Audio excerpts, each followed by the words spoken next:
Brain rules का परिचय।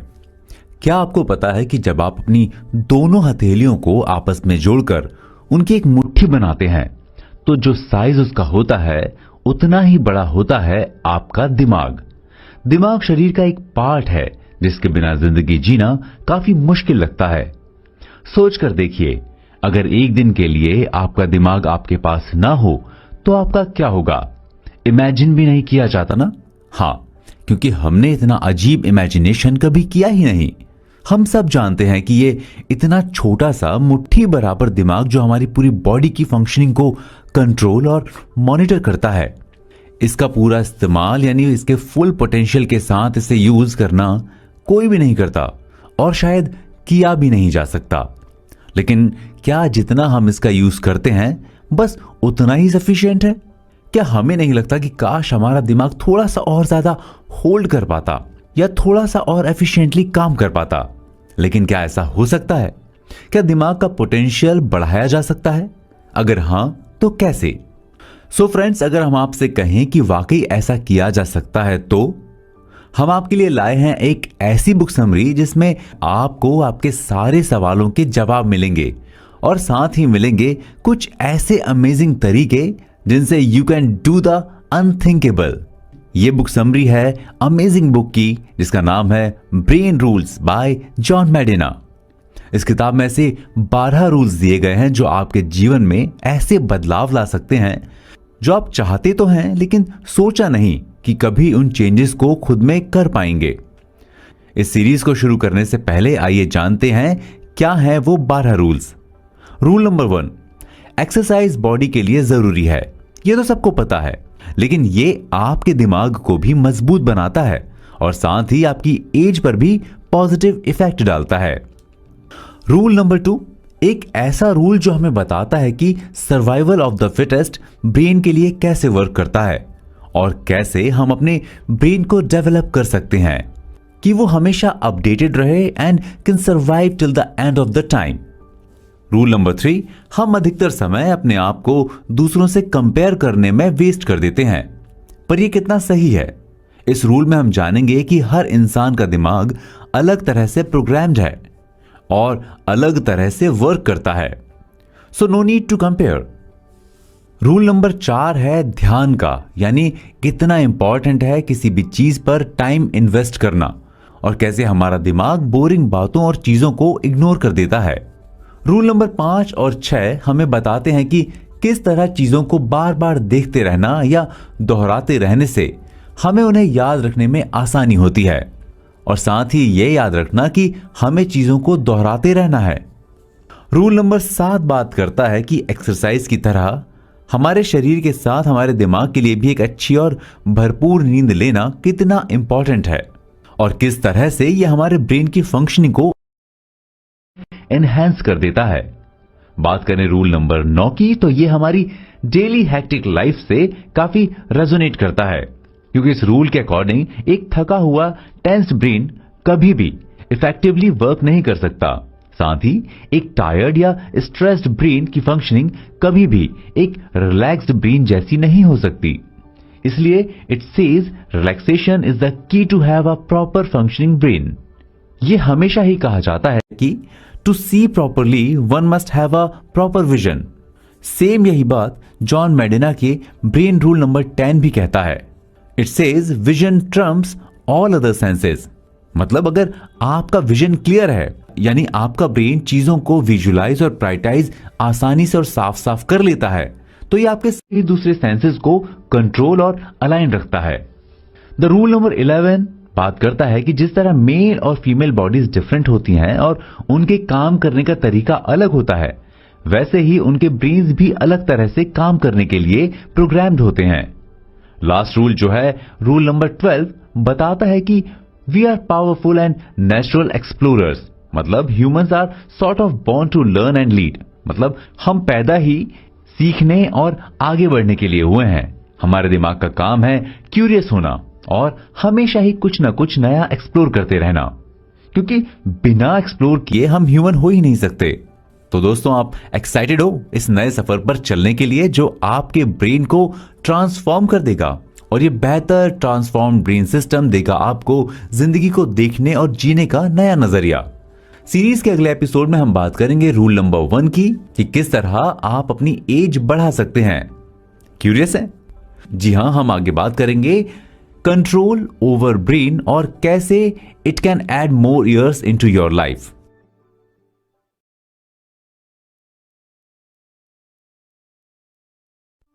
Exercise दिमाग की ताकत को बढ़ाता है। पार्ट 1।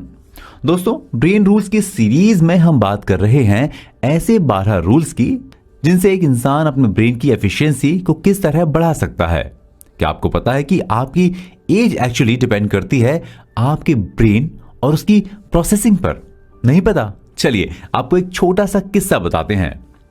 एक आदमी के हाथ बांधकर कैलिफोर्निया के लॉन्ग बीच हार्बर में फेंक दिया गया और उसको एक फ्लोटिंग केबल के साथ 70 बॉट्स के साथ अटैच कर दिया गया।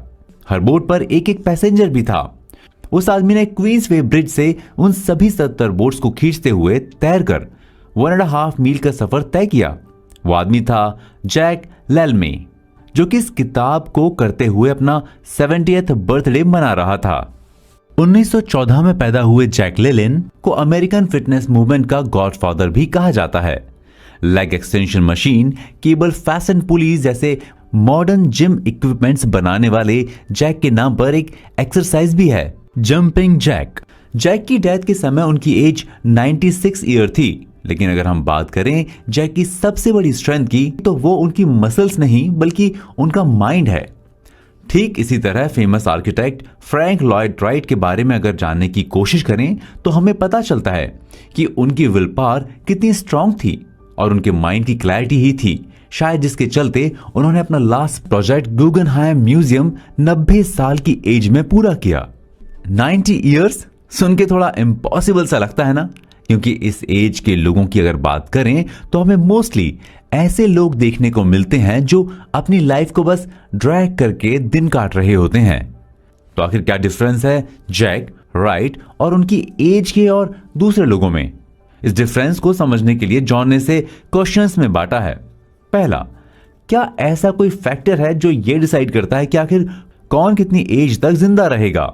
यह एक ऐसा सवाल है जिसका जवाब ढूंढने में रिसर्चर्स को सबसे ज्यादा मुश्किल हुई। रिसर्च में बहुत सारे ऐसे फैक्टर्स मिले जो नेचर एंड नर्चर पर डिपेंड करते हैं, लेकिन इन सब में सबसे इंपॉर्टेंट फैक्टर जो सामने आया वो है सेडेंटरी लाइफस्टाइल। आसान शब्दों में कहा जाए तो अगर आपकी लाइफस्टाइल बोरिंग और लेजीनेस से भरी हुई है तो आपके लिए 80 साल की एज तक पहुंचना भी बहुत बड़ी बात है। लेकिन अगर आप फिजिकली फिट हैं तो आप राइट की तरह एक अच्छी एज तक जिंदा रह सकते हैं। ऐसा इसीलिए क्योंकि एक फिजिकली फिट इंसान की बॉडी में बीमारियों का खतरा काफी कम हो जाता है। लेकिन एक और बड़ी बात जो सामने आई वो ये है कि ऐसे लोग जिनकी एज काफी अच्छी रही है वो मेंटली भी बहुत अलर्ट पाए गए हैं। इसी से दूसरा सवाल खड़ा होता है कि क्या वे लोग मेंटली ज्यादा अलर्ट थे? और तमाम तरह की रिसर्च के बाद एक ही जवाब सामने आया कि हां, रिसर्च में साफ तौर पर यह बात पता चली कि लोग फिजिकली एक्टिव थे, उनके ब्रेन डेवलपमेंट काफी स्ट्रांगली हुआ था। अब थर्ड क्वेश्चन था कि क्या एक कमजोर इंसान को फ्रैंक जैसे लॉन्ग लिविंग बनाया जा सकता है?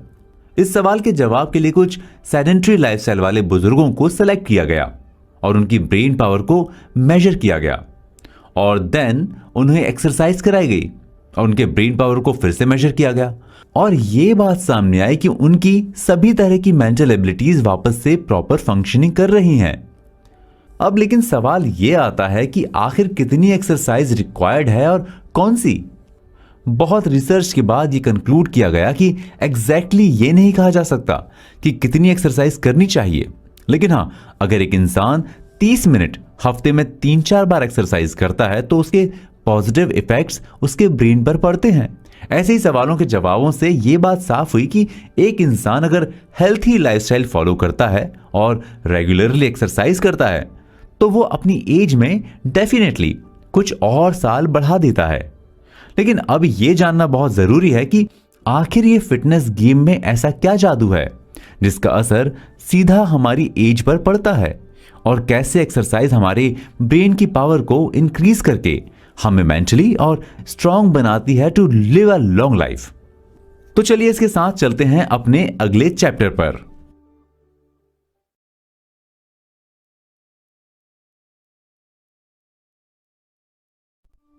एक्सरसाइज दिमाग की ताकत को बढ़ाता है, पार्ट 2। क्या आपको पता है कि आपका दिमाग कैसे काम करता है? आपका जवाब होगा हां, बिल्कुल। पर अगर हम कहें कि आपको जो पता है वो गलत है, तो शायद आप जानना चाहेंगे कि आखिर हमारा दिमाग वाकई किस तरह से काम करता है। इस सीरीज में हम बात कर रहे हैं कि एक इंसान का दिमाग सच में किस तरह से काम करता है और उसे सही तरीके से काम करने के लिए क्या क्या करना चाहिए। ऑथर जॉन मेडिना की किताब ब्रेन रूल्स में ऐसे 12 नियम बताए गए हैं जिनसे हम अपने दिमाग और उसके काम करने के तरीके को बारीकी से जान सकेंगे। रूल नंबर 1, एक्सरसाइज यानी शारीरिक कसरत आपके दिमाग की ताकत को बढ़ाती है। हमारा दिमाग और उसके काम करने का तरीका समय के साथ बदलता रहा है। हमारे पूर्वजों ने जिस तरह की लाइफस्टाइल का पालन किया उसका असर हमारे दिमाग के विकास पर भी पड़ा है और ऐसा ही कुछ हमारे साथ भी होता है। पर क्या हमारे दिमाग का शारीरिक कसरत से कुछ लेना देना है? जवाब है हां। साइंटिस्ट्स ने उम्र के बढ़ने को देखते हुए दिमाग पर एक्सरसाइज के फायदेमंद इफेक्ट्स की खोज की है। उनके हिसाब से हमारा दिमाग एक दिन में 10 से 12 मील चलने या दौड़ने के लिए बना है। इसका मतलब यह हुआ कि हमारा दिमाग तब नहीं डेवलप होता जब हम आराम कर रहे होते हैं, बल्कि यह तब डेवलप होता है जबकि हम मेहनत कर रहे होते हैं। एक्सरसाइज हमारी बॉडी को ज्यादा से ज्यादा न्यूट्रिएंट्स यानी पोषक तत्व लेने के लिए मोटिवेट करती है और ये न्यूट्रिएंट्स सिर्फ बॉडी ही नहीं बल्कि ब्रेन के लिए भी जरूरी होते हैं। एक्सरसाइज एक ऐसी हेल्थी आदत है जिससे हमारी बॉडी में ब्लड फ्लो भी अच्छा होता है, नई ब्लड वेसल्स बनती हैं और उसके साथ ही बाकी के प्रोसेस भी स्मूथ होते जाते हैं। वैसे तो हमारे दिमाग का वजन पूरे शरीर के वजन का बस 2% होता है, लेकिन ये उसकी 20% एनर्जी कंजम्पशन के लिए जिम्मेदार होता है। तो जब आप एक्सरसाइज करते हैं तो ना सिर्फ हेल्थी और बेटर फील करते हैं बल्कि आपके सोचने की पावर भी इफेक्टिव हो जाती है। इस प्रोसेस को और भी बेटर तरीके से समझने के लिए रोड सिस्टम के बारे में सोचते हैं। 1800 के दशक की शुरुआत में एक अंग्रेज इंजीनियर ने देखा कि व्यापारियों को खराब ऊबड़ खाबड़ सड़कों पर सामान लाने ले जाने में काफी दिक्कत होती है और समय भी बहुत लगता है। तो उस इंजीनियर ने उन ऊबड़ खाबड़ और बजरी की परतों के साथ सड़कों को कोट करने के लिए एक तकनीक डेवलप की ताकि उन्हें ज्यादा स्मूथ बनाया जा सके, जिसके ऊपर से आना जाना आसान हो सके। इंजीनियर का यह आइडिया काफी तेजी से पॉपुलर हुआ और लोगों ने रियलाइज किया कि बेहतर सड़कों का मतलब सामान लाने और ले जाने में आसानी और उससे समय भी बचता है। तो ऐसे ही जब हम एक्सरसाइज करते हैं तो हम भी अपनी बॉडी में ऐसे ही चेंजेस लाते हैं जो हमारे ब्लड सर्कुलेशन को स्मूथ बना देता है और बॉडी अच्छे से वर्क करती है। अब सवाल यह उठता है कि क्या एक्सरसाइज हमारी मेंटल हेल्थ में वाकई सुधार ला सकती है? रिसर्च के अकॉर्डिंग एक्सरसाइज से हमारे दिमाग को ब्लड मिलता है एंड ये ब्लड दिमाग को ऑक्सीजन और एनर्जी प्रोवाइड करता है और प्रोटीन्स को एनर्जाइज करता है जो न्यूरॉन्स को जोड़ता रहता है। हफ्ते में केवल 2 बार एरोबिक्स एक्सरसाइज करने से मनोभ्रंश रोग यानी डिमेंशिया का खतरा कम हो जाता है और साथ ही इससे अल्जाइमर का रिस्क भी लगभग 60% तक कम हो जाता है। तो जितना अधिक आप एक्सरसाइज करेंगे आपका दिमाग और शरीर उतना ही स्वस्थ और मजबूत होगा। अगर मेडिना के वर्ड्स में कहा जाए तो अगर आपको अपनी थिंकिंग स्किल्स बढ़ानी है तो मूव यानी चलते रहिए। तो हम भी इसी के साथ चलते हैं अपने नेक्स्ट चैप्टर में जिसमें हम जानेंगे सर्वाइवल ऑफ फिटेस्ट के रूल के बारे में।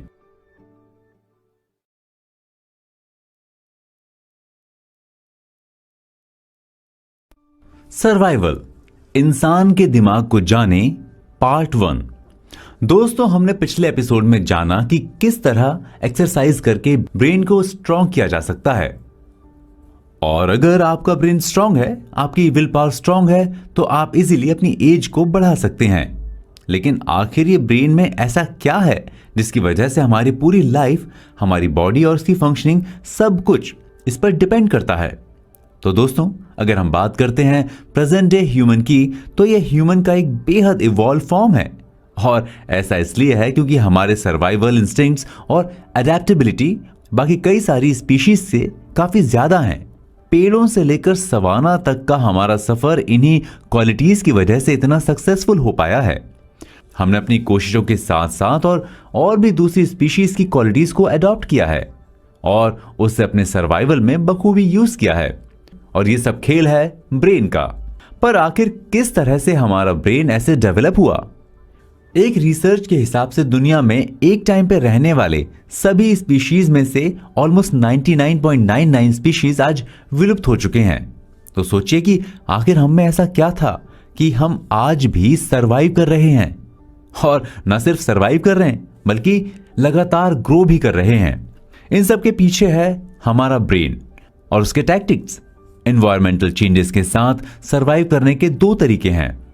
पहला, आप मजबूत बन सकते हैं। दूसरा, आप चालाक बन सकते हैं। और हम ह्यूमंस ने दूसरा वाला तरीका चुना। यह सुनने में थोड़ा और लगता है, लेकिन हमारे जैसी शारीरिक मजबूत ना रहने वाली रेस ताकत से नहीं बल्कि दिमाग के बल पर दुनिया पर कब्जा कर सकती है। रिसर्चर जूडी ने इस पर काफी डीपली रिसर्च करने के बाद डुअल रिप्रेजेंटेशन थ्योरी दी, जिसमें उन्होंने बताया कि इंसान उन सभी चीजों को बना सकते हैं जो वो नहीं है। और वो ऐसा इसलिए है क्योंकि हम कल्पना कर सकते हैं। हमारा ब्रेन सिंबॉलिक चीजों को भी रियलिटी में देख सकता है। हमारा ब्रेन एक बायोलॉजिकल टिश्यू है, बायोलॉजी के रूल्स को फॉलो करता है।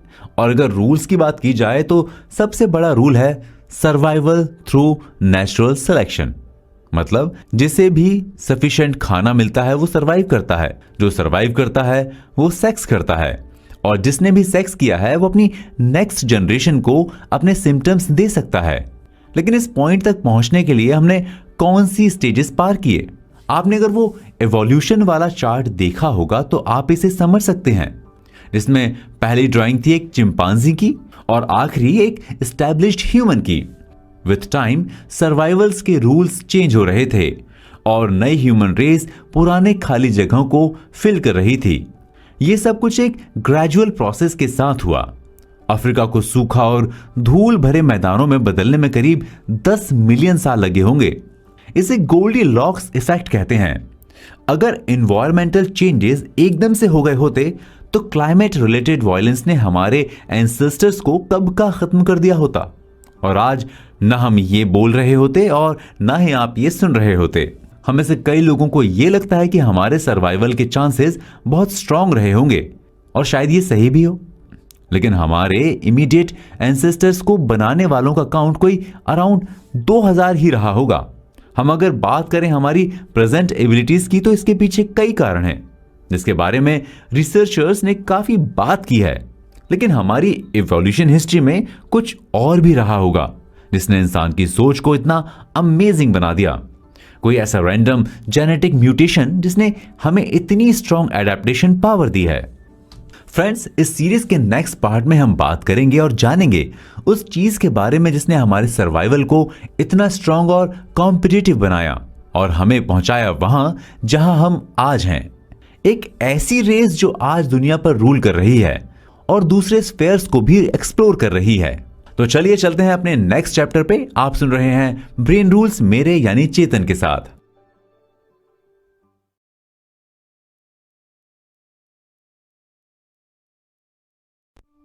सर्वाइवल, इंसान के दिमाग को जाने, पार्ट 2। दोस्तों, इससे पहले के एपिसोड्स में हमने जाना कि आखिर किस तरह से हमारा ब्रेन रिस्पॉन्सिबल है human evolution and human survival के लिए, और किस तरह से एक्सरसाइज और दूसरी फिजिकल एक्टिविटीज हमारी फंक्शनिंग और एज को इफेक्ट करती हैं। लेकिन आखिर ये इतना सब कुछ करने वाला ब्रेन है क्या, या किस तरह से ये प्रोग्राम्ड है? इन सवालों के जवाब जॉन मेडिना ने अपने रूल नंबर 2 में दिए हैं। आइए बताते हैं आपको कि आफ्टर ऑल ये ब्रेन है क्या।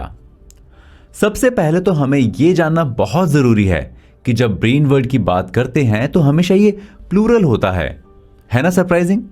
प्लूरल कैसे? दिमाग तो एक ही है, आपको ये सुनकर थोड़ी सी हैरानी होगी कि हमारे स्कल के अंदर एक नहीं बल्कि 3 ब्रेन्स हैं। शॉकिंग लगा ना? लेकिन ये सच है, हमारे पास एक नहीं, हमारे पास 3 दिमाग हैं। सबसे पहला है द लिजर्ड ब्रेन, जो हमारे रेगुलर लिविंग प्रोसेस में हेल्प करता है। दूसरा है कैट ब्रेन, और तीसरा उनके ऊपर जेलो की एक पतली सी परत की तरह, जिसे कोर्टेक्स कहते हैं। द थर्ड ब्रेन, या यूं कहें कि मोस्ट पावरफुल ह्यूमन ब्रेन। आइए थोड़ा डिटेल में आपको इन ब्रेन्स के बारे में बताते हैं। सबसे पुराना है द लिजर्ड ब्रेन। हाँ, एक छिपकली का दिमाग। ये सुनकर अजीब लगा ना? इस ब्रेन को लाइवली एज लास वेगास माना जाता है और हमारी बॉडी के मोस्टली हाउसकीपिंग कामों को कंट्रोल एंड मॉनिटर करता है, जैसे breathing, heart rate, sleeping and walking, और भी बहुत कुछ। दूसरा है पैलियो यानी मैमेलियन ब्रेन, जो आपके और हमारे सर्वाइवल के लिए जिम्मेदार है, या जैसा कि कुछ वैज्ञानिक कहते हैं कि 4 F's: fighting, feeding, feeling and reproductive behaviour. इनके लिए ये ब्रेन वर्क करता है। एंड लास्ट में है तीसरा द ह्यूमन ब्रेन, जो सभी कॉम्प्लेक्स कामों के लिए जिम्मेदार है, और यही है द पिनिकल ऑफ इवोल्यूशन, यानी कि हमारी प्रोग्रेस, ग्रोथ और सक्सेस के लिए रिस्पॉन्सिबल ब्रेन। ये तो हुई ब्रेन्स की बात, लेकिन अब एक प्रॉब्लम जो सबसे ज्यादा सामने आती है वो ये है कि हमसे हमेशा एक्सपेक्ट किया जाता है कि हम हमेशा हमारा ह्यूमन ब्रेन एक्टिव रखें, लेकिन इसमें हम ये भूल जाते हैं कि बाकी दोनों ब्रेन भी उस कल में कोएग्जिस्ट कर रहे हैं। इनफैक्ट जब हम ब्रेन रूल्स की बात करते हैं तो इसमें मोस्टली रूल्स ह्यूमन ब्रेन के लिए ही हैं, जो कि ह्यूमंस का एक बहुत बड़ा हिस्सा है एंड डेफिनेटली जिसे इग्नोर नहीं किया जा सकता। जॉन मेडिना ने इस रूल में यह बात बहुत क्लियरली बताई है कि हमारा सर्वाइवल अगर पॉसिबल हुआ है और अगर हम इवॉल्व हुए हैं तो उसका सबसे बड़ा रीजन है हमारा ब्रेन, या कहें कि हमारे तीनों ब्रेन्स जिन्होंने हमें अडेप्टेबल बनाया और हमने एनवायरमेंटल मुश्किलों को ओवरकम किया और एक डेवलप्ड स्पीशीज बने। अगर हम इस पूरे रूल के क्रक्स की बात करें तो हम ये कह सकते हैं कि हमारी ह्यूमन एबिलिटी है एक चीज से दूसरी चीज को जोड़कर और उससे सीखकर आगे बढ़ने की, और ये बहुत यूनिक ह्यूमन टैलेंट है जो हमें हर दूसरे स्पीशीज से अलग बनाता है। ये ट्रेट या आदत हमारी जरूरत की वजह से हमें डेवलप हुई है ताकि ह्यूमंस एक दूसरे की इंटेंशंस और मोटिवेशंस को समझ सकें और इजीली ग्रुप्स में काम कर सकें।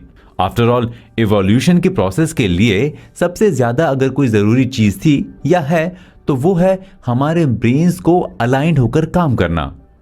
इस सीरीज के नेक्स्ट पार्ट में हम बात करेंगे रूल नंबर 3 की। हम हमेशा कहते हैं कि 2 अलग अलग लोगों के दिमाग और उनके तरीके एक से नहीं हो सकते। आखिर ऐसा क्यों होता है? क्या है जो हमें एक ही स्पीशीज होने के बावजूद एक दूसरे से अलग बना देता है? क्यों होते हैं हमारे ब्रेन्स और उनकी फंक्शनिंग बिल्कुल अलग? बहुत सारे ऐसे ही सस्पेंसफुल फैक्टर्स जिन्हें जानकर आपको पता चलेगा कि असली दिमाग का खेल है क्या। तो चलिए चलते हैं अपने अगले चैप्टर पर।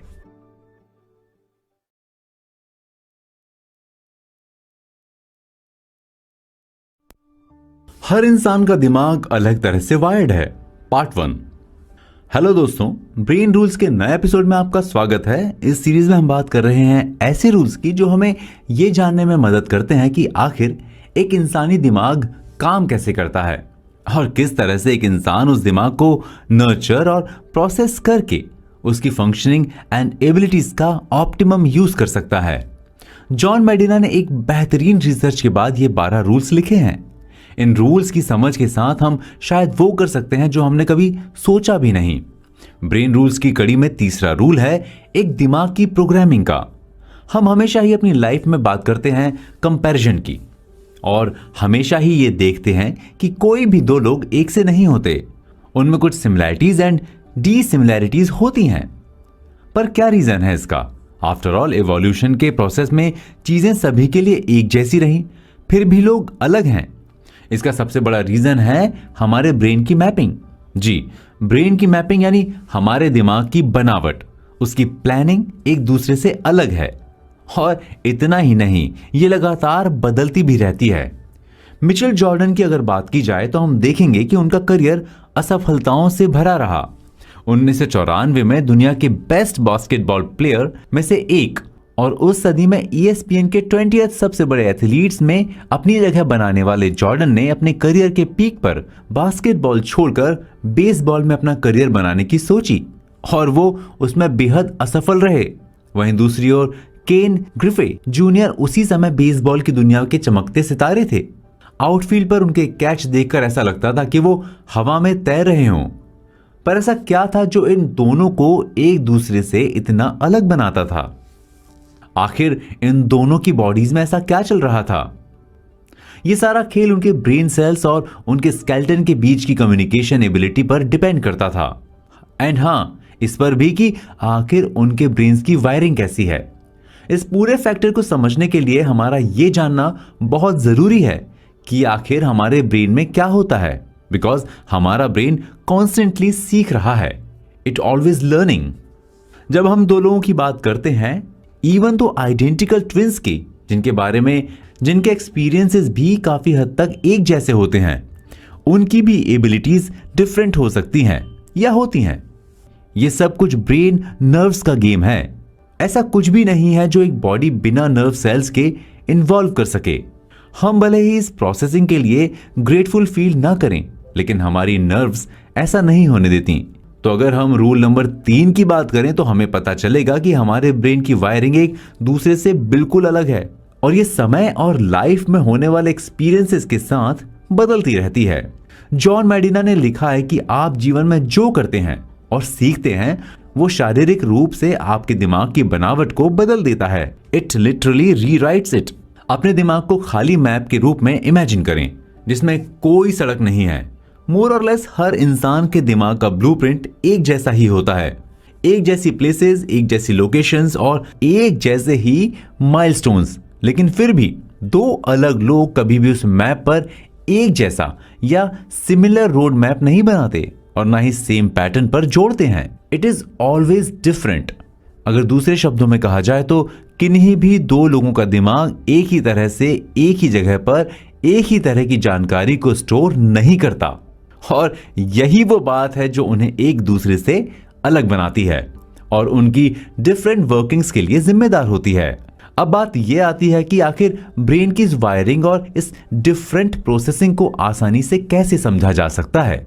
तो इस सीरीज के नेक्स्ट पार्ट में हम आपको बताएंगे कि किस तरह आप कॉम्प्लेक्स प्रोसेस को आसानी से समझ सकते हैं और उसके अकॉर्डिंग अपने ब्रेन की मैपिंग पर काम करके उसकी एफिशिएंसी बढ़ा सकते हैं।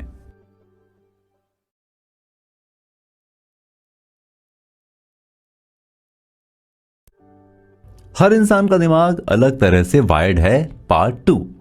हेलो फ्रेंड्स, आप सुन रहे हैं ब्रेन रूल्स की ऑडियो बुक समरी और हम बात कर रहे हैं किस तरह दो लोगों के ब्रेन्स की बनावट, उनकी वायरिंग सब एक दूसरे से अलग होती है और यही वजह है कि दो लोग और उनके काम करने का तरीका सब एक दूसरे से अलग होता है। आज के इस पार्ट में हम आपको बताएंगे कि आखिर वो कौन सी ऐसी चीज है या तकनीक है जिसके थ्रू एक इंसान अपने ब्रेन की प्रोग्रामिंग चेंज या अपग्रेड कर सकता है। जैसा कि लास्ट पार्ट में हमने जाना कि आप जिंदगी में जो करते हैं और सीखते हैं वो शारीरिक रूप से आपके दिमाग की बनावट को बदल देता है और किसी भी दो लोगों का दिमाग एक ही तरह एक ही जगह पर एक ही तरह की जानकारी को स्टोर नहीं करता है और यही वो बात है जो उन्हें एक दूसरे से अलग बनाती है और उनकी डिफरेंट वायरिंग्स के लिए जिम्मेदार होती है। और ये सब होता है ब्रेन की डिफरेंट वायरिंग की वजह से। ये वायरिंग ही होती है जो हमारे ब्रेन के डिफरेंट रीजियंस को आपस में जोड़ते हैं और जो किसी को एक अमेजिंग पियानिस्ट बना देता है तो किसी को चेस का मास्टर। और इसीलिए इंपॉर्टेंट है रूल नंबर 3 की समझ होना।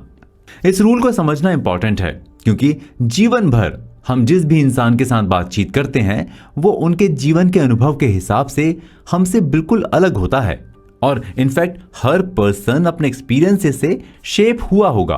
सो डेफिनेटली हम लोगों को बेहतर ढंग से पढ़ना और समझना सीखना होगा और ये थ्योरी ऑफ माइंड स्किल्स के साथ किया जा सकता है।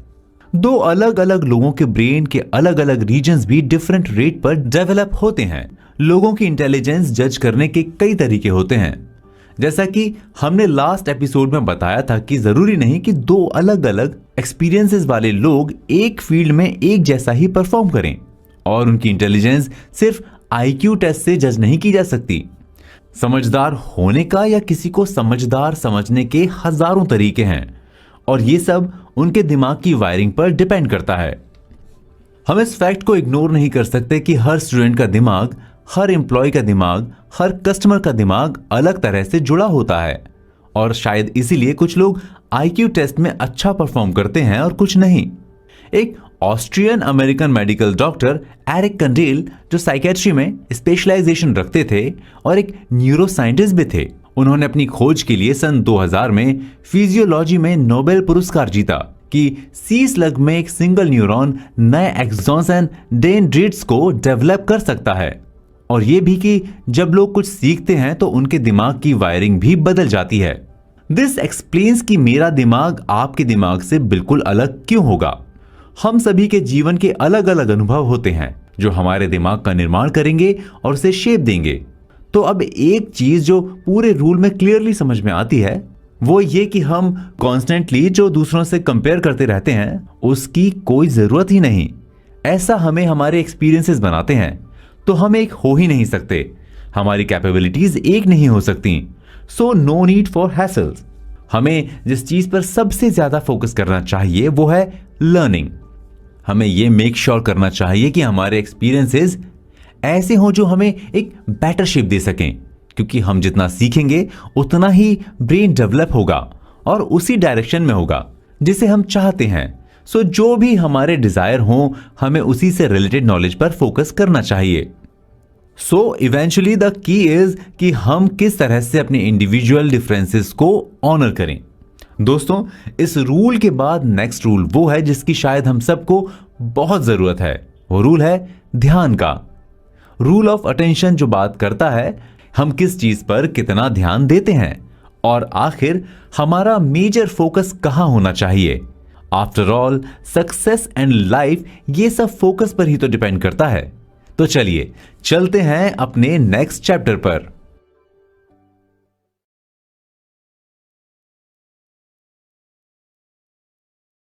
अटेंशन मतलब ध्यान। हम बोरिंग चीजों पर ध्यान नहीं देते। पार्ट 1। हेलो दोस्तों, ऐसा कितनी बार होता है कि हम कुछ देख रहे होते हैं और 10 मिनट से ज्यादा उसे झेल पाना हमारे लिए मुश्किल हो जाता है और हम उससे ऊब कर वहां से खिसक लेते हैं, होता है ना। पर कभी सोचा है कि क्यों हम बोरिंग बातों या चीजों को इग्नोर कर देते हैं? क्यों कई बार वहां बैठे होकर भी हमें याद नहीं होता कि आखिर किस बारे में बात हो रही है? ऐसा इसलिए क्योंकि हमारा ब्रेन कभी भी बोरिंग बातों पर ध्यान नहीं देना चाहता और ना ही देता है और उन्हें इग्नोर कर देता है। दोस्तों, ब्रेन रूल्स सीरीज के आज के एपिसोड में हम बात करने जा रहे हैं रूल नंबर 4 की, जो कि है रूल ऑफ अटेंशन यानी ध्यान का नियम।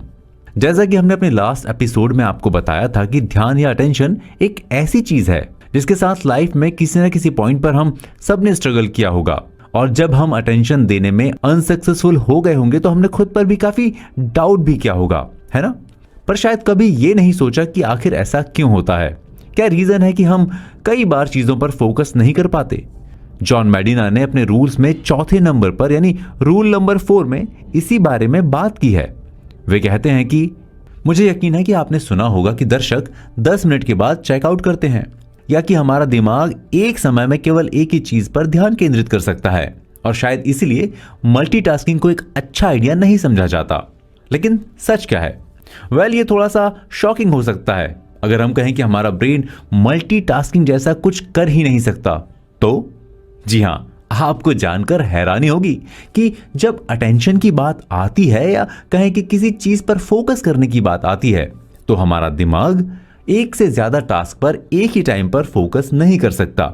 ये मल्टीटास्किंग के लिए डेवलप है ही नहीं।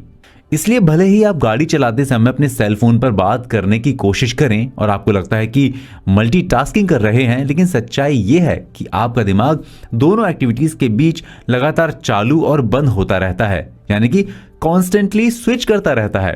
असल में जब हमें लगता है कि हमारा दिमाग मल्टीटास्क कर रहा है तो एक्चुअली में हमारे दिमाग के अंदर क्या होता है उस वक्त हमारा दिमाग एक टास्क से दूसरे टास्क के बीच में केओटिक सिंगल टास्किंग कर रहा होता है। अगर साफ शब्दों में कहा जाए तो it is literally impossible to multitask, मतलब मल्टीटास्किंग असंभव है। हमारे ब्रेन की अटेंशनल स्पॉटलाइट एक बार में एक ही चीज पर फोकस कर सकती है। मजेदार बात यह है कि अगर आपने इस फैक्ट के बारे में सुना होगा कि औसत इंसान का ध्यान सुनहरी मछली यानी गोल्ड फिश की तुलना में कम होता है। इस बात का कोई सबूत नहीं है कि इंसान का ध्यान कम हो रहा है या सुनहरी मछली का ध्यान विशेष रूप से कम है। यह तो सिर्फ एक कहावत है, लेकिन यह सच है कि हमारा ब्रेन मल्टीटास्किंग के लिए प्रोग्राम्ड नहीं है। तो फिर हमारे ब्रेन की एफिशिएंसी का क्या कोई ऐसा तरीका है जिसके थ्रू हम इसकी एफिशिएंसी को बढ़ा सकते हैं? वेल, जहां प्रॉब्लम है वहां सोल्यूशन तो होगा ही। तो जॉन मेडिना ने हमारे इन सवालों के जवाब भी दिए हैं। उन्होंने बताया कि आखिर कैसे हम अपने ब्रेन को और ज्यादा एफिशिएंट बना सकते हैं और ज्यादा फोकस भी। इस सीरीज के नेक्स्ट पार्ट में हम रिवील करेंगे कुछ ऐसे सीक्रेट्स जिनको फॉलो करने से आपका ब्रेन वाकई ज्यादा एफिशिएंट हो जाएगा।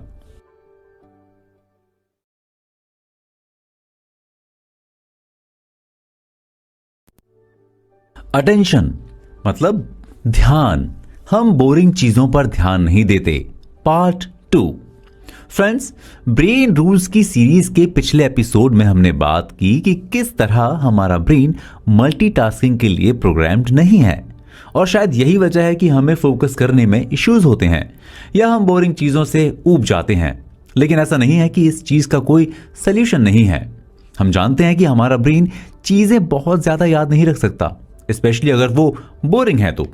जैसा कि आप अच्छी तरह से जानते हैं कि अपनी लाइफ में अब तक देखे गए हर पावर पॉइंट प्रेजेंटेशन में आपके लिए किसी भी चीज पर 10 मिनट से ज्यादा समय तक ध्यान देना इम्पॉसिबल है। लेकिन आखिर इसका सोल्यूशन क्या है? चलिए हम आपको बताते हैं कि रूल नंबर 4, जहां जॉन मेडिना ने हमें कुछ तरीके भी बताए हैं। हम जानते हैं कि जब ऑडियंस 10 मिनट के बाद चेकआउट कर रहे होते हैं तो हम स्टोरी सुनाकर या कोई फुल ऑन इमोशन से भरा इंसिडेंट नैरेट करके उनका ध्यान वापस खींच सकते हैं। And it does work. लेकिन क्यों? ऐसा इसलिए है क्योंकि इमोशनल अराउजल ब्रेन को और ज्यादा सीखने में हेल्प करता है। एक साइंटिस्ट माइकल पैसनर ने एक थ्योरी डेवलप की जिसका नाम है अलर्टिंग और अराउजल नेटवर्क। ये किसी भी अनयूजुअल एक्टिविटी के लिए सेंसरी इन्वायरमेंट को मॉनिटर करता है। ये एक नॉर्मल लेवल है जिस पर हमारा ब्रेन हमारे सराउंडिंग्स वर्ल्ड पर अटेंशन दे रहा होता है। ऐसा इसलिए होता है क्योंकि इमोशंस मेमोरीज को क्रिएट करने और उन्हें इंटैक्ट रखने में हमारी मदद करते हैं। इसलिए अगर आप अपनी नेक्स्ट प्रेजेंटेशन को या पाठ को यादगार बनाना चाहते हैं तो सबसे अच्छा तरीका है कि किसी तरह अपने दर्शकों या क्लास के साथ एक कहानी के साथ जुड़ें जिससे वे इमोशनल लेवल पर जुड़ते हैं। लेकिन आखिरकार ऐसा क्यों होता है? क्यों हमारे इमोशंस हमारे ब्रेन और उसकी एक्टिविटी को अफेक्ट करते हैं? ऐसा इसलिए होता है क्योंकि इमोशंस ऑडियंस के मिरर न्यूरॉन्स को एक्टिवेट कर देते हैं और ऑडियंस आपकी बात को बहुत ध्यान से सुनेंगे। वो आपके साथ एक कनेक्ट फील करेंगे और आप पर उनका ट्रस्ट और कनेक्ट काफी डीप लेवल पर होगा। हमारा दिमाग और हम पैटर्न्स को देखने में काफी बेटर हैं। इवन कोई भी ऐसा इवेंट जिससे हमने डिटेल में देखा हो या रिकॉर्ड किया हो, हम उसकी मीनिंग को इजीली एब्स्ट्रैक्ट कर सकते हैं। हमारा दिमाग बहुत सारे ग्राउंड्स पर वर्क करता है और बहुत सारी चीजों से इसकी वर्किंग इफेक्ट होती है। ऐसा ही एक बहुत बड़ा फैक्टर होता है गैप या हॉल्ट्स। हमारे दिमाग को टाइम टू टाइम एक गैप की या आराम की जरूरत होती है, और ऐसे ही ये टाइम इंटरवल्स एडवर्टीजमेंट जैसे होते हैं जो मूवी के बीच बीच में आते हैं। किसी का भी ध्यान अपनी ओर खींचने के लिए या अपनी बातों को इफेक्टिव बनाने के लिए हम अपनी ऑडियंस को हुक करके रखें, और ऐसा करने के कई तरीके हैं जिसमें सबसे ज्यादा इंपॉर्टेंट रोल होता है इमोशंस का। सो अगर हमें चाहिए कि हमारी ऑडियंस का ध्यान हम पर से नहीं हटे या वो बोर ना हो, तो ये जरूरी है कि हम हर 9 मिनट 59 सेकंड पर कुछ ऐसी इमोशनल एक्टिविटी करें जो उन्हें हमारे साथ बांध कर रख सके। एक वाइडली रिसर्च पर्सपेक्टिव के साथ जॉन मेडिना ने अपने 4th रूल में यह बताया है कि हमारा दिमाग सिर्फ उन्हीं बातों या चीजों पर ध्यान देता है जो उसे इंटरेस्टिंग लगती हैं या जिनसे वो इमोशनल ग्राउंड्स पर कनेक्टेड फील करता है। दोस्तों, इस सीरीज के अगले सेगमेंट में हम बात करेंगे अगले ब्रेन रूल की, यानी ब्रेन रूल नंबर 5, जो बात करता है मेमोरी यानी याददाश्त की। ये ब्रेन रूल हमें बताता है कि आखिर किस तरह एक अच्छे फोकस के साथ हम हमारी मेमोरी को भी स्ट्रांग बना सकते हैं। आफ्टर ऑल शार्प मेमोरी किसे नहीं चाहिए होती। नेक्स्ट एपिसोड में हम डिस्कस करेंगे कुछ ऐसी मेमोरी सीक्रेट्स और जानेंगे कि क्या करना चाहिए स्ट्रांग मेमोरी के लिए। मैं हूं चेतन, आप मेरे साथ सुन रहे हैं ब्रेन रूल्स बुक की ऑडियो बुक समरी। हमारे साथ यूं ही बने रहें।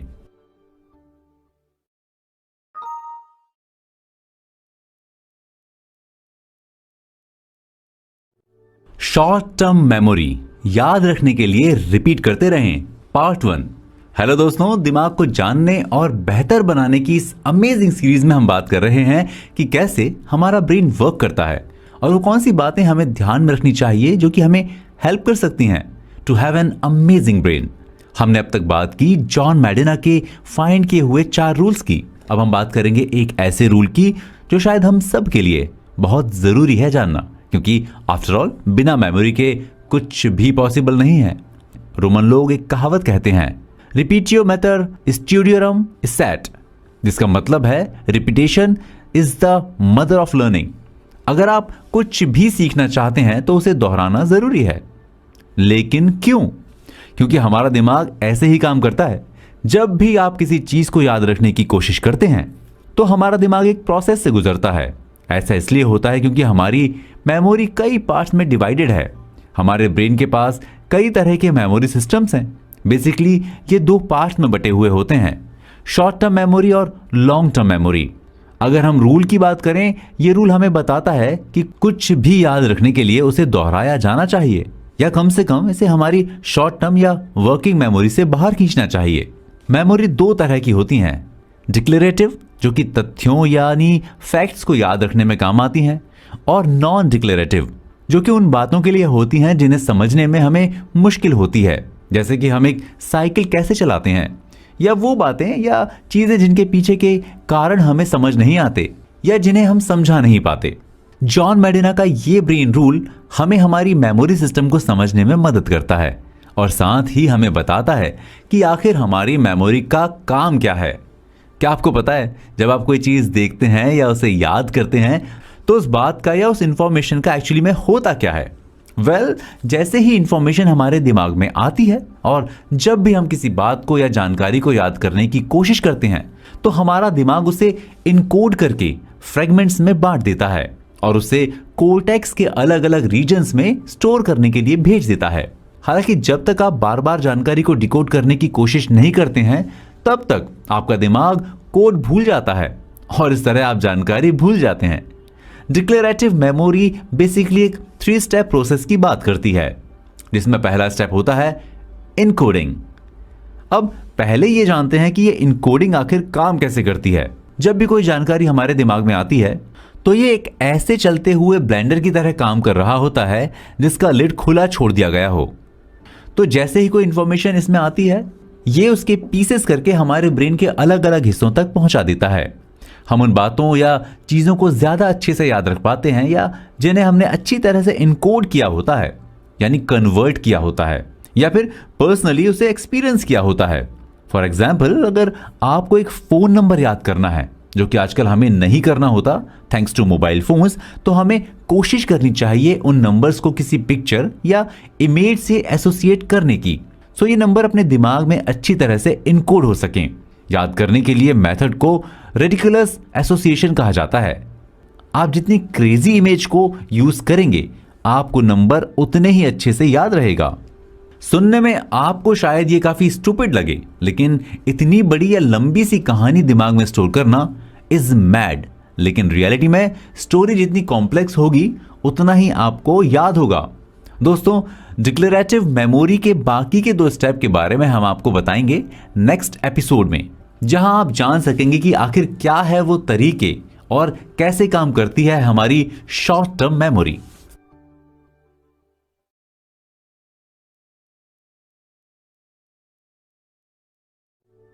शॉर्ट टर्म मेमोरी, याद रखने के लिए रिपीट करते रहें, पार्ट 2। हेलो फ्रेंड्स, हम अपनी इस अमेजिंग सीरीज में बात कर रहे हैं जॉन मैडिना के ब्रेन रूल्स की। जो कि आपको बताते हैं आपके ब्रेन के बारे में, और साथ ही आपको बताते हैं ऐसे तरीके जिनसे आप अपने ब्रेन को बना सकते हैं एक सुपर ब्रेन। आफ्टर ऑल, किसी भी चीज को सुपर बनाने के लिए उसे जानना बेहद जरूरी है। तो इस सीरीज के पिछले एपिसोड में हम बात कर रहे थे शॉर्ट टर्म मेमोरी यानी डिक्लेरेटिव मेमोरी की, और हमने ये समझने की कोशिश की कि किस तरह हमारा दिमाग एक इंफॉर्मेशन को गैदर करके उसे प्रोसेस करता है और उसे स्टोर करता है। पिछले एपिसोड में हमने इस 3 स्टेप प्रोसेस के फर्स्ट स्टेप को समझा, जो है इनकोडिंग, जहां हमने जाना कि किस तरह से दिमाग में आने वाली हर इंफॉर्मेशन को ब्रेक करके इनकोड करके उसे ब्रेन के अलग अलग हिस्सों में स्टोर किया जाता है। अब बात करते हैं अगली दोनों स्टेप्स की। इस प्रोसेस का अगला स्टेप होता है स्टोरिंग का। किसी भी इंफॉर्मेशन को स्टोर करने के लिए कोर्टेक्स के न्यूरॉन्स बहुत ही ज्यादा रिस्पॉन्सिबल होते हैं। कोर्टेक्स, जो कि ब्रेन का आउटर बार्क होता है, मेमोरी उस पर पूरी तरह से स्प्रेड होकर स्टोर होती है, ना कि एक जगह कलेक्टिवली। इस प्रोसेस के बाद तीसरा और आखिरी स्टेप होता है रिट्रीवल का। अब अगर कोई भी इंफॉर्मेशन याद की गई है तो उसे रिकॉल भी किया जाएगा।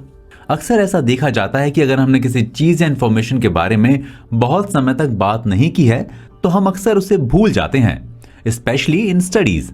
अगर कोई टॉपिक बहुत लंबे समय तक नहीं पढ़ा गया है तो उसे भूल जाने के चांसेस सबसे ज्यादा हैं, और फिर हमें उसे याद करने में दिक्कत होती है। तो अब अगर हमें कोई जानकारी याद करनी है तो हमें क्या करना चाहिए? किसी भी इंफॉर्मेशन को इजीली याद तब किया जा सकता है जब आप उस टाइम को या उस सराउंडिंग को रिट्रीव कर सकें। जब उस इंफॉर्मेशन को पहली बार इनकोड किया गया था, आपको सबसे अच्छी तरह से वो इंफॉर्मेशन तभी याद आ जाती है जब हम उसी सेम इन्वायरमेंट में खुद को मेंटली रख पाते हैं। इसके अलावा हमें कोई भी इंफॉर्मेशन तब भी बहुत अच्छे से याद आ जाती है जब वो इंफॉर्मेशन एलैबोरेट, मीनिंगफुल और कॉन्टेक्चुअल हो। तो इसलिए ये बहुत जरूरी है कि हम किसी भी इंफॉर्मेशन को रियल वर्ल्ड एग्जांपल्स के साथ याद रखने की कोशिश करें, क्योंकि जब हम ऐसा करते हैं तब we can relive that moment. ज्यादातर इंसिडेंट्स जो ऐसे होते हैं जिन्हें लंबे समय तक याद रखा जा सकता है या जिनसे कुछ भी सीखा जा सकता है, वो मोस्टली याद करने से पहले कुछ सेकंड में ही प्रोसेस हो जाते हैं। इसलिए हम जितना एलैबोरेट वे में किसी बात को इनकोड करेंगे, उसे याद रखने में हमें उतनी ही आसानी होगी।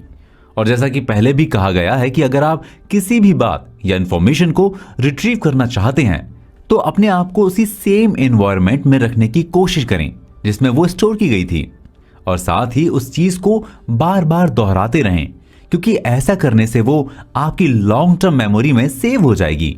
और यही है हमारा ब्रेन रूल नंबर 6, जहां हम बात करेंगे लॉन्ग टर्म मेमोरी के बारे में, यानी इंफॉर्मेशन को बहुत लंबे समय तक याद रखना। तो आप बने रहिए हमारे साथ।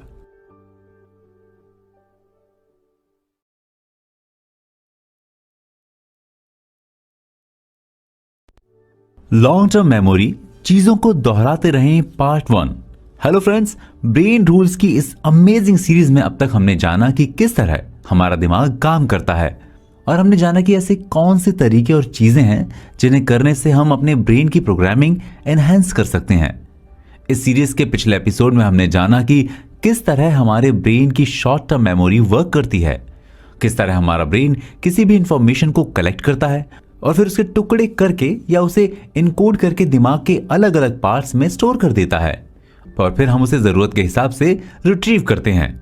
हमारी शॉर्ट टर्म मेमोरी में स्टोर्ड चीजें हमें लंबे समय तक सिर्फ तभी याद रह सकती हैं जब उन्हें रिवाइज किया जाए।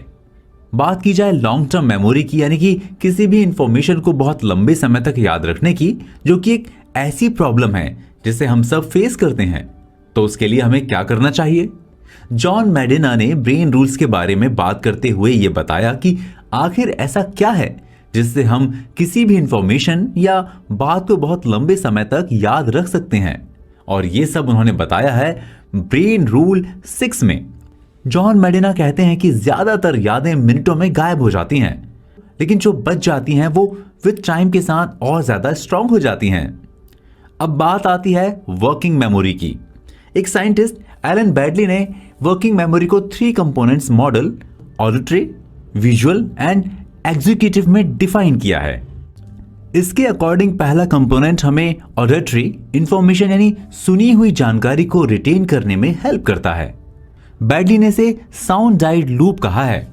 और सेकंड कंपोनेंट हमें विजुअल इंफॉर्मेशन स्टोर करने में हेल्प करता है। एंड द थर्ड कंपोनेंट एक कंट्रोल टास्क है जिसे सेंट्रल एग्जीक्यूटिव कहा जाता है, जिसका काम हमारी वर्क मेमोरी में सारी एक्टिविटीज का ट्रैक रखना है। हमारे दिमाग में सारी चीजें लाइब्रेरी मॉडल में स्टोर होती हैं। एक लाइब्रेरी की ही तरह हमारे दिमाग में चीजें स्टोर हो जाती हैं और रिक्वायरमेंट के अकॉर्डिंग उन्हें रिट्रीव किया जाता है। Ancient philosophers and modern scientist इस बात को मानते हैं कि हमारे पास डिफरेंट टाइप के रिकैप्चरिंग सिस्टम होते हैं। वो इस बात पर डिपेंड करता है कि हमें किस तरह की इंफॉर्मेशन चाहिए और उस मेमोरी को हमारे दिमाग में आए हुए कितना टाइम हुआ है, यानी कब हमने पहली बार उस इंफॉर्मेशन को गैदर किया था। हम जानते हैं कि मोस्ट ऑफ द इंफॉर्मेशन कुछ ही मिनटों में गायब हो जाती हैं और हम अक्सर भूल जाते हैं कि हमने 30 दिन पहले किस क्लास में क्या सीखा था या किसी से क्या सुना था। तो हम कैसे गारंटी दे सकते हैं कि कोई भी इंफॉर्मेशन हमारी लॉन्ग टर्म मेमोरी में बनी रहेगी या रिटेन करेगी। अब बात यह आती है कि आखिर ये लॉन्ग टर्म मेमोरीज बनती कैसे हैं। लॉन्ग टर्म मेमोरीज तब बनती हैं जब हिपोकैम्पस एंड कॉर्टेक्स के बीच एक टू वे कम्युनिकेशन होता है। जब तक कि हिपोकैम्पस उस कनेक्शन को ब्रेक नहीं कर देता और मेमोरी कॉर्टेक्स में फिक्स हो जाती है, विच कैन टेक ईयर्स, मतलब उसमें सालों भी लग सकते हैं। और एक बार जब ये प्रोसेस पूरा हो जाता है तो आपको कुछ भी याद रखने के लिए सोचने की या एफर्ट्स करने की जरूरत नहीं होती, क्योंकि आपका ब्रेन ये काम बाय डिफॉल्ट कर लेता है। लेकिन प्रैक्टिकल टर्म्स में इसका मतलब क्या है, ये जानना बहुत जरूरी हो जाता है कि आखिर ये कैसे किया जा सकता है। और इस बारे में हम बात करेंगे अपने अगले एपिसोड में, जहां हम बताएंगे कि कैसे आप किसी भी इंफॉर्मेशन को लॉन्ग टर्म के लिए सेव कर सकते हैं।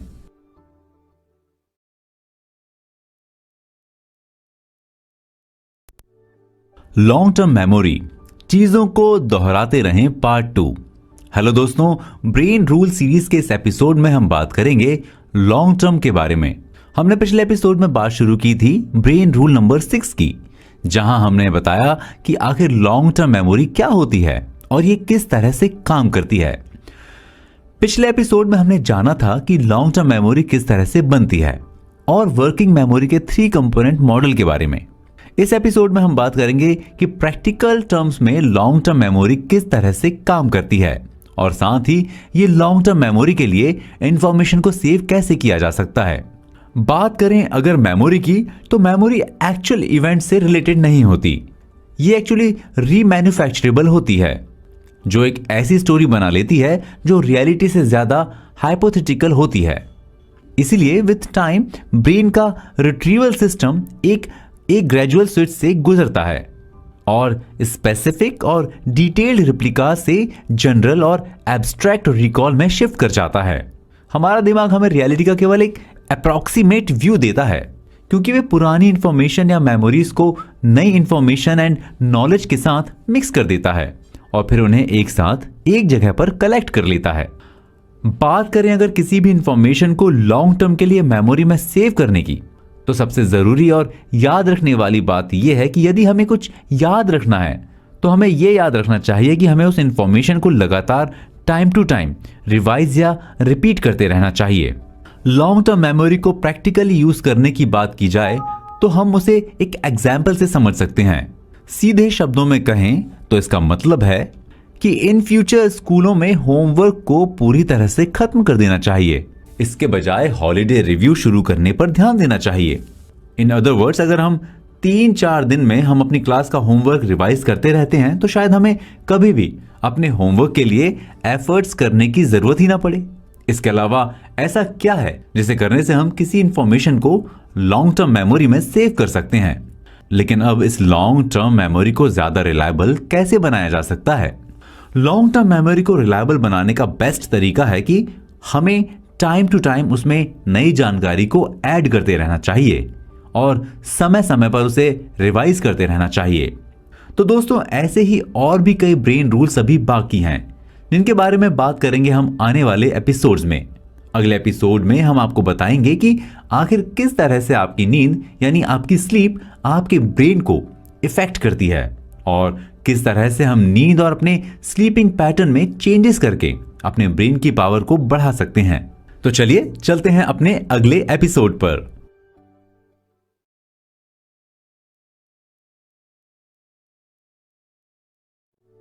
स्लीप, अच्छी नींद लें और अच्छा सोचें, पार्ट 1। हेलो दोस्तों, ब्रेन रूल्स के आज के एपिसोड में हम बात करेंगे एक ऐसी चीज के बारे में जिसके बिना अपनी लाइफ को इमेजिन कर पाना इम्पॉसिबल लगता है। यह कहा जाए कि उसके बिना लाइफ की कंप्लीट साइकिल ही बिगड़ जाती है। एक अमेजिंग कोजी समर आफ्टरनून हो या फिर सर्दियों की सुबह, नींद एक ऐसी चीज है जो शायद सभी को प्यारी लगती है। लेकिन हमारी आजकल की हेक्टिक लाइफस्टाइल के चलते सबसे ज्यादा अगर कोई चीज हैम्पर हो रही है तो वो है हमारी स्लीप। जी हाँ, बात करें अगर ब्रेन की प्रॉपर फंक्शनिंग की तो स्लीप या नींद एक ऐसी चीज है जिस पर इसका बहुत गहरा इंपैक्ट पड़ता है। और शायद इसीलिए जब जॉन मैडिना ने ब्रेन रूल्स पर रिसर्च की तो उन्होंने स्लीप पर एक कंप्लीट चैप्टर लिखा जो बताता है कि किस तरह एक अच्छी नींद के साथ यानी एक अच्छे स्लीप रूटीन के साथ हमारा दिमाग बेहतरीन तरीके से काम करता है। ईयर 1965 में 17 साल के रैंडी गार्डनर ने यह डिसाइड किया कि अपने साइंस प्रोजेक्ट के लिए वो 11 दिन तक बिल्कुल भी नहीं सोएगा। एंड टू एवरीवन्स सरप्राइज, उसने उस साल एक वर्ल्ड रिकॉर्ड क्रिएट किया, सबसे ज्यादा टाइम तक बिना सोए रहने का। इस प्रोजेक्ट ने साइंटिस्ट विलियम डैम का अटेंशन ग्रैब किया और उनको गार्डनर पर रिसर्च करने की परमिशन मिल गई। और जब उन्होंने रैंडी के स्लीप पैटर्न और बिहेवियर को डीपली स्टडी किया तो उन्हें पता चला कि एक्चुअली उस टीनेजर ब्रेन में क्या क्या डिफरेंट एक्टिविटीज हुई, कौन कौन से मेजर चेंजेस हुए। बट उन्हें एक बात जो पता चली कि ना सोने की वजह से गार्डनर में बहुत सारे बिहेवियरल चेंजेस आए जो कि डिफरेंट और अनयूजुअल थे। गार्डनर बहुत ही ज्यादा चिड़चिड़ा, भुलक्कड़ और डिप्रेस हो चुका था, जो काफी ऑब्वियस है क्योंकि ना सोने की वजह से उसका ब्रेन बहुत ज्यादा थका हुआ था और ये उसका ही रिजल्ट था। और अपने प्रैक्टिकल के 5th डे पर गार्डनर के दिमाग में होने वाले चेंजेस अल्जाइमर के सिम्टम्स क्रिएट कर रहे थे। चलिए हम आपसे एक क्वेश्चन पूछते हैं, क्या आप हर दिन लगभग 3 बजे टायर्ड फील करते हैं? अगर हां तो क्या आप जानते हैं क्यों? नहीं, ये आपके काम या बच्चों के कारण नहीं है। ऐसा इसलिए है क्योंकि ब्रेन को actually time to time nap की रिक्वायरमेंट होती है। रिसर्चर्स ने रात की ही नहीं दिन की नींद पर भी रिसर्च की है और पाया कि अपनी प्रोडक्टिविटी को बनाए रखने के लिए दिन में नैप्स लेना भी बहुत हेल्प करता है। हमारा दिमाग कॉन्स्टेंटली एक टिफ में रहता है बिटवीन सेल्स एंड केमिकल जो हमें सुलाने की कोशिश करते हैं, वो सेल्स और केमिकल्स जो हमें जगा के रखते हैं। चलिए इसे दूसरी तरह से समझते हैं। सोना बिल्कुल भी ऐसा नहीं है जिसे इवोल्यूशन कभी भी इनकरेज नहीं करता। बिकॉज आफ्टर ऑल अगर आपके पास हर समय शेर या दूसरे जंगली जानवर घूम रहे हों तो 8 घंटे की नींद एक बहुत अच्छा ऑप्शन नहीं है। लेकिन फिर भी स्लीपिंग आवर्स तक एग्जिस्ट कर रही है। लेकिन इसका रीजन क्या है? ये एक बहुत ही इंपॉर्टेंट प्रोसेस है, स्पेशली आफ्टरनून नैप। अगले एपिसोड में हम बात करेंगे स्लीप की इंपॉर्टेंस की और किस तरह से यह हमारे सोचने की ताकत यानी हमारी थिंकिंग एबिलिटीज को इफेक्ट करती है।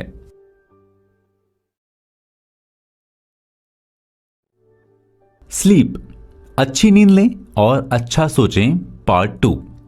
Hello friends, brain rule series के एपिसोड में हम बात कर रहे हैं स्लीप की और हमारी थिंकिंग एबिलिटीज की। आई एम श्योर आपने सुना होगा कि नींद की कमी से attention, executive function, working memory, mood, quantitative skills, logical reasoning and even motor dexterity भी अफेक्ट होती है। अगर प्रोडक्टिविटी और रिजल्ट्स की बात की जाए तो देर तक जागते रहना, देर से उठना या अच्छी नींद नहीं लेना कोई अच्छी बात नहीं है और ना ही ये इन ट्रेंड है। एक रिसर्च के अकॉर्डिंग जब हम सो रहे होते हैं तब हमारे ब्रेन के न्यूरॉन्स एक विगोरस रिदमेटिक एक्टिविटी शो करते हैं। मे बी वो उस दिन की गई सारी एक्टिविटीज को प्रोसेस कर रहे होते हैं। आज के टाइम में अपनी बॉडी और माइंड को इन सिंक रखने के लिए ये जरूरी है कि हम एक प्रॉपर स्लीप लें। एक अच्छे स्लीप पैटर्न को फॉलो करने से हम अपनी ब्रेन एक्टिविटीज को इनलाइन कर पाते हैं और ऐसा करने के लिए we just have to make sure कि हम जो भी कर सकते हैं एक अच्छी नींद के लिए वो हमें करना चाहिए। बहुत से ऐसे स्लीप ऐप भी हैं जिनका यूज हमें देखने या मॉनिटर करने के लिए कर सकते हैं कि आखिर हम कितनी अच्छी तरह से सो रहे हैं। साथ ही ये ऐप लॉग रैम स्लीप, गहरी नींद और हल्की नींद और आपको एक स्कोर दे सकता है जो ये दिखाता है कि नेक्स्ट डे आपका मेंटल लेवल क्या होगा, मतलब आपका दिमाग कितना एक्टिव होगा। किस इंसान को कितनी नींद की जरूरत है या उन्हें कब किस समय नींद आती है ये पर्सन टू पर्सन वेरी करता है, लेकिन आफ्टरनून नैप अपने आप में एक यूनिवर्सल बायोलॉजिकल ड्राइव है जिसकी अर्ज हम सभी को होती है। Don't you believe us? एक रिसर्च की माने तो 26 मिनट की एक झपकी ने नासा के पायलट्स की परफॉर्मेंस में 34% तक इंप्रूवमेंट शो की है।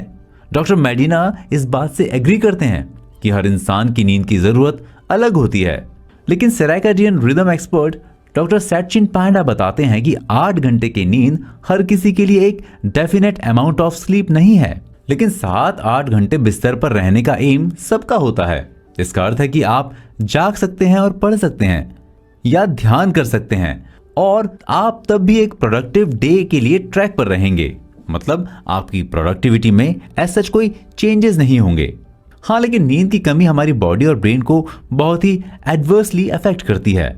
सिंपल शब्दों में इसे समझने की कोशिश की जाए तो नींद की कमी के कारण बॉडी और ब्रेन के सारे फंक्शंस डिस्टर्ब हो जाते हैं, जिसका डायरेक्ट असर हमारी प्रोडक्टिविटी पर पड़ता है।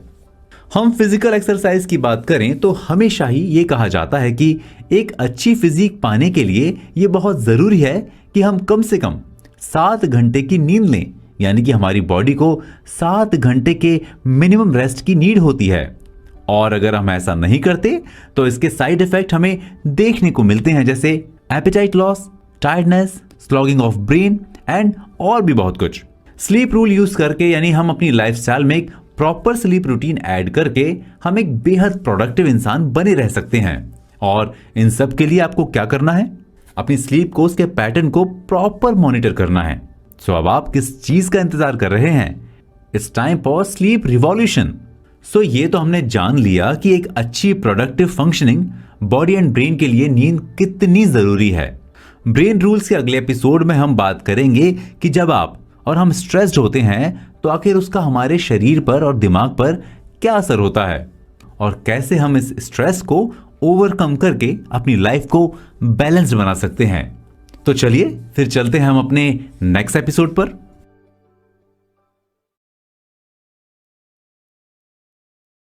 स्ट्रेस हमारे दिमाग के लिए बहुत बुरा है, पार्ट 1। हम अगर हमारी लाइफस्टाइल की बात करें तो मोस्टली लोगों की जिंदगी आजकल पूरे वीक काम करने और वीकेंड के इंतजार में जाती है और इसी के साथ हमारे ऊपर बिल्ड होता है स्ट्रेस। आखिर ये स्ट्रेस होता क्या है? ब्रेन रूल्स के इस एपिसोड में हम बात करेंगे स्ट्रेस की और किस तरह से हमारा ब्रेन अगर स्ट्रेस्ड होता है तो उसे सीखने में दिक्कत होती है। जॉन मेडिना ने अपने ब्रेन रूल्स में काफी डिटेल में बताया है कि किस तरह एक दिमाग जब वो टेंस्ड या स्ट्रेस्ड होता है तो वो कुछ भी प्रोसेस कर पाने में सफिशिएंट नहीं होता है। सबसे पहले हम जानते हैं कि स्ट्रेस है क्या। स्ट्रेस हमारी बॉडी के डिफेंस मैकेनिज्म का डायरेक्ट प्रोडक्ट है। हाँ, हमारी बॉडी का defence mechanism the release of adrenaline and cortisol, जिसे किसी भी डेंजर सिचुएशन में क्विक रिस्पॉन्स बिल्ड करने के लिए बनाया था। जैसे अगर कोई शेर एकदम से आपके सामने आ जाए तो आप क्या करेंगे? इन अ नटशेल अगर बात की जाए कि जब भी कोई लड़ाई या भागने की सिचुएशन आती है तो हमारी बॉडी उन सभी मैकेनिज्म को बंद कर देती है जो कि क्विक या इमीडिएट रिस्पॉन्स के लिए रिक्वायर्ड नहीं होते और उन सभी को स्विच ऑन कर देती है जिनकी रिक्वायरमेंट होती है फॉर इमीडिएट सर्वाइवल। आपका दिमाग लगभग 30 सेकंड तक चलने वाले तनाव से निपटने के लिए बनाया गया है। दिमाग को लंबे समय तक चलने वाले तनाव के लिए नहीं बनाया गया है। हमारा और आपका दिमाग लगभग 30 सेकंड तक रहने वाले किसी भी स्ट्रेस से निपटने के लिए बनाया गया है। ब्रेन को किसी भी लॉन्ग टर्म स्ट्रेस के लिए डिजाइन नहीं किया गया है, स्पेशली तब जब आपको लगता है कि आपका उस पर कोई कंट्रोल नहीं है। इसको एक एग्जाम्पल से समझें तो एक सैबर टूथ टाइगर अगर आपको खा लेता है या आप वहां से खिसक जाते हैं, ये सिर्फ विद इन अ मिनट होगा, लेकिन अगर आपका बॉस बहुत बुरा है तो ये सैबर टूथ टाइगर कई सालों तक आपके सामने ही रहेगा और धीरे धीरे आप डीरेगुलेट करना शुरू कर देंगे। और अगर आप एक बैड मैरिज में हैं तो ये सैबर टूथ टाइगर आपके पास आपके बेड पर होता है और वही सेम चीज होती है और आप ब्रेन को श्रिंक होते देखते हैं, यानी हमारे ब्रेन की कैपेबिलिटीज कम हो जाती हैं। स्ट्रेस ऑलमोस्ट हर तरह के कॉग्निशन को डैमेज कर देता है जो एग्जिस्ट कर रहा है, या एग्जीक्यूटिव फंक्शन और मेमोरी को भी हार्म करता है और ये आपके मोटर स्किल्स को भी नुकसान पहुंचाता है। जब हम बहुत लंबे टाइम तक स्ट्रेस में रहते हैं तो इससे आपका इम्यून रिस्पॉन्स बहुत ज्यादा बैडली इफेक्ट होता है। आप बहुत ज्यादा बीमार पड़ने लगते हैं, आपकी स्लीपिंग एबिलिटी डिस्टर्ब हो जाती है एंड इवेंचुअली आप डिप्रेस हो जाते हैं।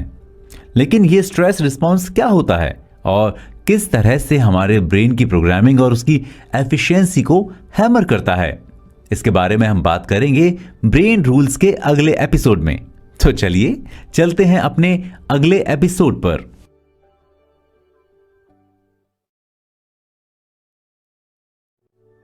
स्ट्रेस हमारे दिमाग के लिए बहुत बुरा है, part 2। Hello friends, brain rules के पिछले एपिसोड में हमने जाना कि आखिर स्ट्रेस होता क्या है और ये किस तरह हमारे ब्रेन को अफेक्ट करता है, और हम इस एपिसोड में उसी बात को आगे बढ़ाते हुए बताएंगे कि आखिर स्ट्रेस रिस्पॉन्स क्या होता है और ये कितनी तरह का होता है, और साथ ही अगर आपको स्ट्रेस फ्री होना है तो उसके लिए आपको क्या करना चाहिए। हम जानते हैं कि 3 लेवल के स्ट्रेस रिस्पॉन्स होते हैं। पहला, पॉजिटिव स्ट्रेस रिस्पॉन्स। क्या होता है जब हमें भीड़ के सामने बोलने, खेलने और एग्जाम्स देने या नौकरी के लिए इंटरव्यू से पहले एक अजीब सी नर्वस एनर्जी फील होती है। हमें फील होता है कि इंक्रीज इन हार्ट रेट या स्ट्रेस हार्मोन लेवल्स में माइल्ड एलिवेशन, यानी थोड़ा सा रश। दूसरा होता है tolerable stress, tolerable stress response. ये एक सीरियस टेम्परेरी स्ट्रेस रिस्पॉन्स है जो कि सपोर्टिव रिलेशनशिप से बफर होते हैं। इस तरह के स्ट्रेस के लिए आपके पास सपोर्ट सिस्टम का होना बहुत जरूरी है। तीसरा and the last stress response है टॉक्सिक स्ट्रेस रिस्पॉन्स। जब हमारे पास बहुत लंबे टाइम तक कोई भी स्ट्रॉन्ग या प्रोटेक्टिव रिलेशनशिप नहीं होती तब स्ट्रेस रिस्पॉन्स सिस्टम बहुत ज्यादा प्रोएक्टिव बने रहते हैं। ये एक ऐसा स्ट्रेस है जिसको लेकर एजुकेटर बहुत ज्यादा परेशान रहते हैं, क्योंकि इस तरह का जो स्ट्रेस होता है वो सबसे ज्यादा डैमेज करता है, ना सिर्फ एजुकेटर्स को बल्कि स्टूडेंट्स को भी। आपके पास एक ही दिमाग है, घर पर जो दिमाग है वही दिमाग आपके वर्क प्लेस पर या स्कूल में आपके पास होता है। घर पर आप जिस स्ट्रेस को फील कर रहे होते हैं वही सेम स्ट्रेस पर आपके वर्क प्लेस पर आपके परफॉर्मेंस को अफेक्ट करेगा एंड वाइस वर्सा। यानी अगर आप अपने काम को लेकर स्ट्रेस्ड हैं तो उसका इम्पैक्ट आपकी पर्सनल लाइफ पर भी पड़ेगा। आपके घर पर भी आपकी इमोशनल स्टेबिलिटी कैसी है, इससे आपकी एकेडमिक सक्सेस या फेलियर को मेजर किया जा सकता है। क्रॉनिक स्ट्रेस यानी कि अगर किसी पुराने तनाव की बात की जाए तो इसमें एड्रेनलिन हमारे ब्लड वेसल्स में ऐसे स्कार क्रिएट कर देता है जिससे हार्ट अटैक या स्ट्रोक का खतरा बढ़ जाता है। कॉर्टिसोल हिप्पोकैम्पस के सेल्स को डैमेज कर देता है जिससे हमारी कुछ भी नया सीखने या याद रखने की एबिलिटी वीक या खत्म हो जाती है। इंडिविजुअली अगर बात की जाए तो सबसे खराब तरीका का स्ट्रेस वो होता है जहां आपको ये पता होता या लगता है कि किसी भी प्रॉब्लम पर आपका कोई कंट्रोल नहीं है या आपके पास उसका कोई भी सॉल्यूशन नहीं है। उस सिचुएशन में आप बहुत ज्यादा हेल्पलेस फील करते हैं। बात की जाए इमोशनल स्ट्रेस की तो ये एक ऐसा स्ट्रेस है जिसका सोसाइटी पर या लोगों पर सबसे ज्यादा और गहरा इम्पैक्ट पड़ता है।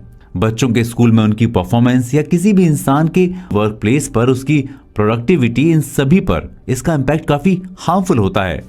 बात की जाए अगर सोल्यूशन की कि किस तरह से स्ट्रेस को ओवरकम किया जा सकता है या किस तरह से इस स्ट्रेस से बचा जा सकता है या अपने ब्रेन की एबिलिटी को इससे इफेक्ट होने से बचा सकते हैं, तो हमें यह जानना जरूरी है कि ऐसा तभी हो सकता है जब आप एक स्ट्रेस फ्री एनवायरनमेंट क्रिएट करें। इसलिए हमें वास्तव में ये इंश्योर करने की जरूरत है कि हमारे पास पॉजिटिव और टॉलरेबल स्ट्रेस से निपटने में मदद करने के लिए स्ट्रेस रिडक्शन स्ट्रेटेजीज हैं। और अगर हमारे जीवन में टॉक्सिक स्ट्रेस है तो हमारे पास कोई प्लान है जिससे हम इससे बाहर निकल सकते हैं। तो इवेंचुअली हमें यह जानने की बहुत ज़रूरत है कि अगर हम अपने स्ट्रेस पर कंट्रोल नहीं रखेंगे तो डेफिनेटली ये हमारे ऊपर अपना कंट्रोल कर लेगा। सो अगर हमें बेटर स्कूल और ऑफिसेस चाहिए तो हमें क्या करना है? Make them as stress free as possible. बात करें अगर दिमाग के ऊपर कंट्रोल की, तो कौन नहीं चाहता कि उनके सारे सेंसेस एक साथ एक टाइम पर स्टिम्युलेट हो सकें। और अगर हम कहें कि आप वाकई ऐसा कर सकते हैं तो ब्रेन रूल सीरीज के नेक्स्ट एपिसोड में हम आपको बताएंगे कि आप ये कैसे कर सकते हैं। तो चलिए चलते हैं अपने नेक्स्ट एपिसोड पर।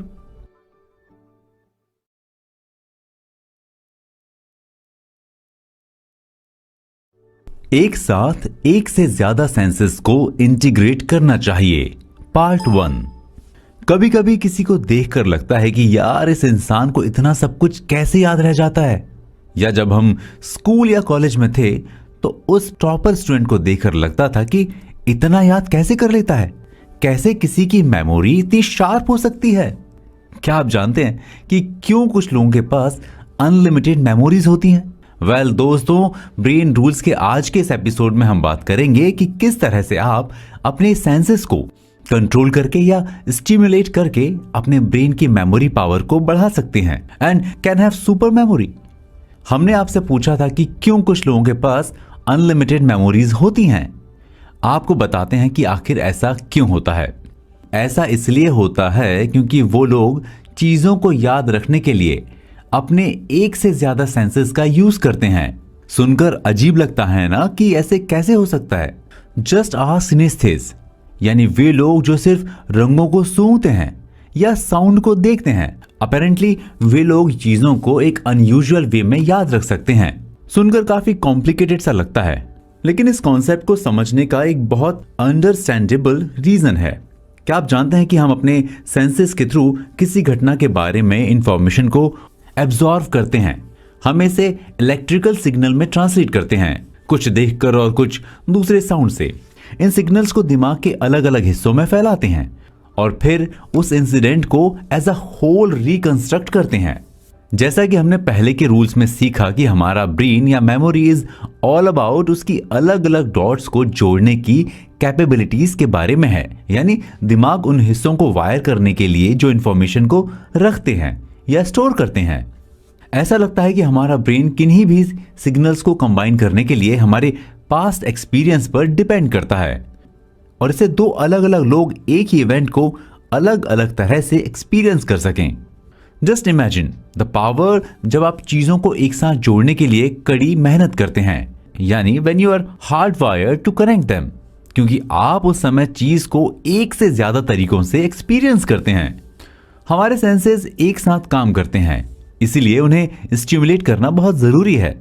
हमारा सिर या हमारा दिमाग क्रैकल करने लगता है दुनिया के परसेप्शन से, sight, sound, taste, smell, touch, सभी से, और ये इतना एनर्जेटिक होता है जैसे एक फ्रैट पार्टी। कई साल पहले साइंटिस्ट्स fMRI तकनीक से ब्रेन को पियर किया एंड उन्होंने अपने सब्जेक्ट्स पर एक स्टडी की जिसमें उन्होंने उससे पहले एक बोलने का वीडियो दिखाया, लेकिन उसमें आवाज बंद थी। उन्होंने जब ब्रेन को मॉनिटर किया तो उसने पाया कि ऑडिटरी कॉर्टेक्स यानी ब्रेन का साउंड को प्रोसेस करने वाला एरिया स्टिमुलेट कर रहा था, जैसे कि वो साउंड को सुन रहा हो। लेकिन जब उसी सब्जेक्ट को एक ऐसे वीडियो दिखाया गया जिसमें सिर्फ फेशियल एक्सप्रेशन थे और कोई लिप मूवमेंट नहीं था, तो ऑडिटरी कॉर्टेक्स बिल्कुल शांत था। ये कंक्लूजन सामने आया कि विजुअल इनपुट्स ऑडिटरी इनपुट्स को इफेक्ट करते हैं, इवन साउंड बंद ही क्यों ना हो। हमारे सेंस एक साथ काम करने के लिए इवॉल्व हुए हैं। फॉर एग्जाम्पल, हमारा विजन हियरिंग को इन्फ्लुएंस करता है, विच मीन्स अगर हम हमारे सारे सेंसेस को एक साथ स्टिमुलेट करते हैं तो हम किसी भी चीज को बेस्ट तरीके से और लॉन्ग टर्म के लिए सीख सकते हैं। सो हम कुछ भी नया सीखने के लिए आखिर इसका यूज क्यों नहीं कर पाते हैं?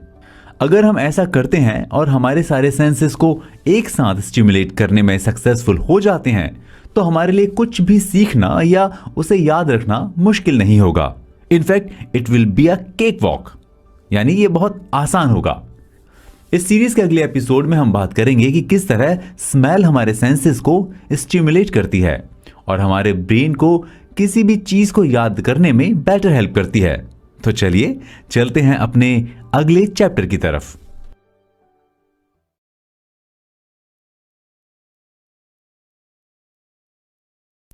एक साथ एक से ज्यादा सेंसेस को इंटीग्रेट करना चाहिए, पार्ट 2।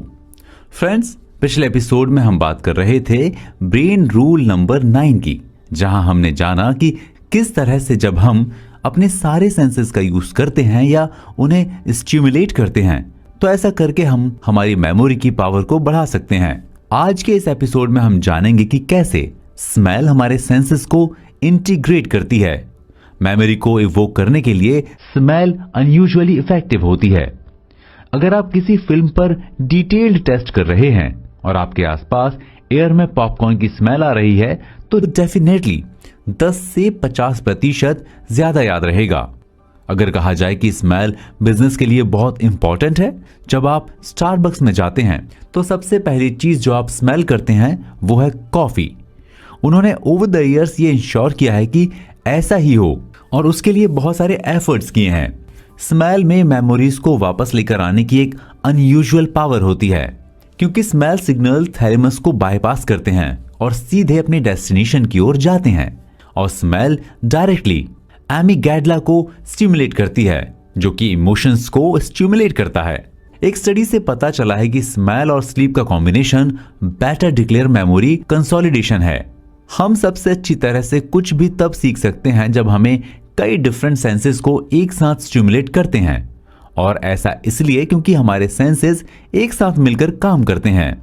जॉन मेडिना एक एग्जाम्पल देते हुए कहते हैं कि अगर मैं अपने फोकस को सुधारना चाहता हूं तो मैं अपने साथ एक पेपरमिंट एसेंशियल ऑयल की बोतल रखता हूं ताकि मैं कुछ नया लिखने पर फोकस कर सकूं। इस तरह की चीजें हमने अक्सर डिपार्टमेंटल स्टोर में देखी हैं, जहां वो लोग शॉपिंग एक्सपीरियंस को बेटर बनाने के लिए डिफरेंट तरह के सेंट्स को रखते हैं।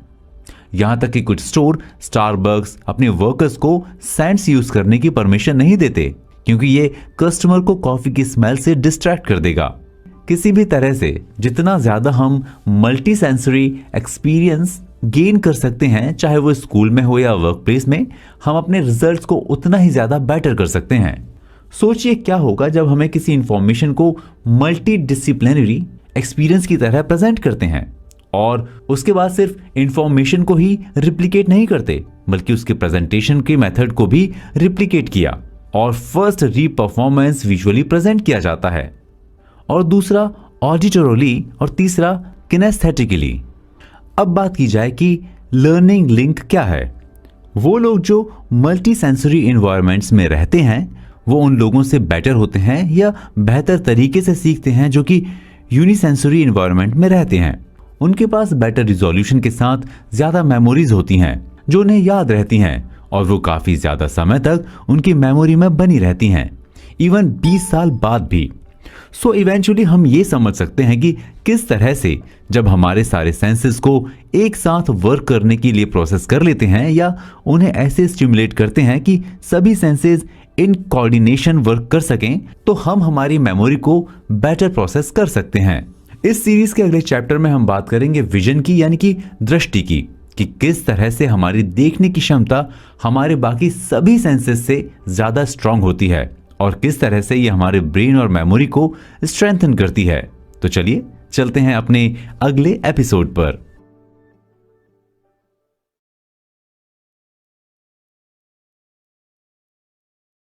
सेंसेस में सबसे स्ट्रांग है। वो कहावत तो आपने सुनी ही होगी ना, हम अपनी आंखों से नहीं देखते, हम अपने दिमाग से देखते हैं। जी हाँ, दिमाग से देखने का मतलब है कि हम जो भी चीज देखते हैं हमारा ब्रेन उसे पहले एनालिसिस करता है और फिर उसे एक इंफॉर्मेशन की तरह उसे रजिस्टर कर लेता है। जी हाँ, जब हम बात करते हैं मेमोरी की तो हमारा दिमाग उन चीजों को बहुत अच्छे से रजिस्टर करता है जिनके साथ कोई इमेज जुड़ी हुई होती है।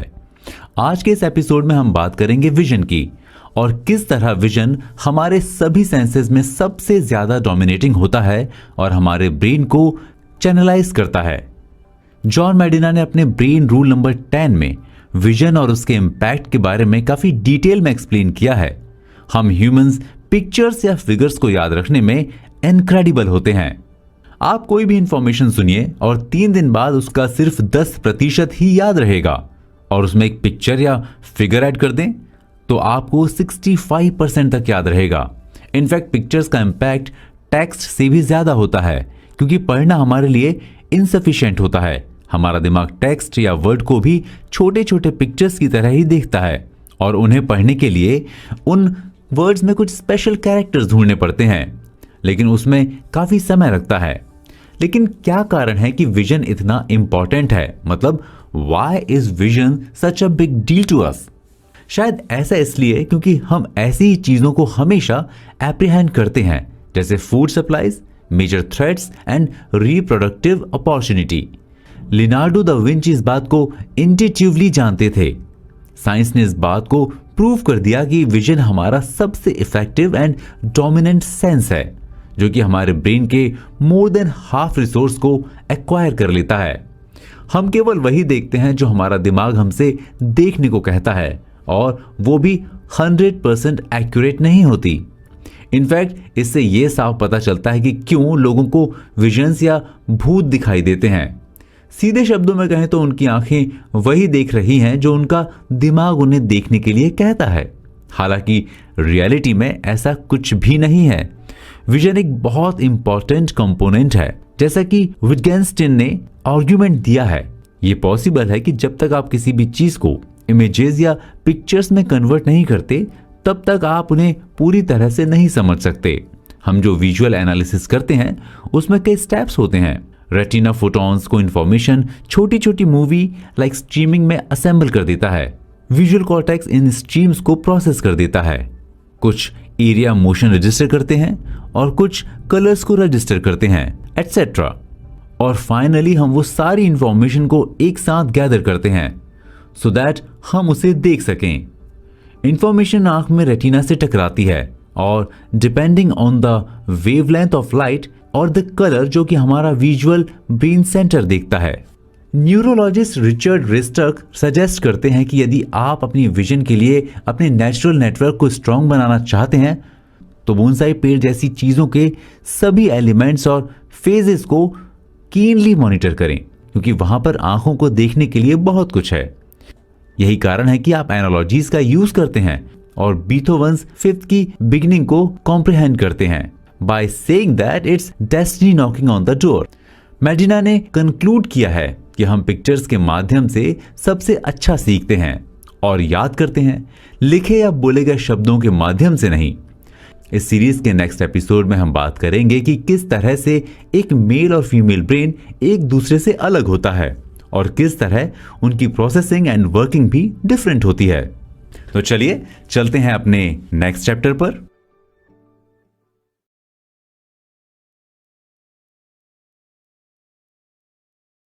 जेंडर, मेल और फीमेल ब्रेन अलग होते हैं, पार्ट 1।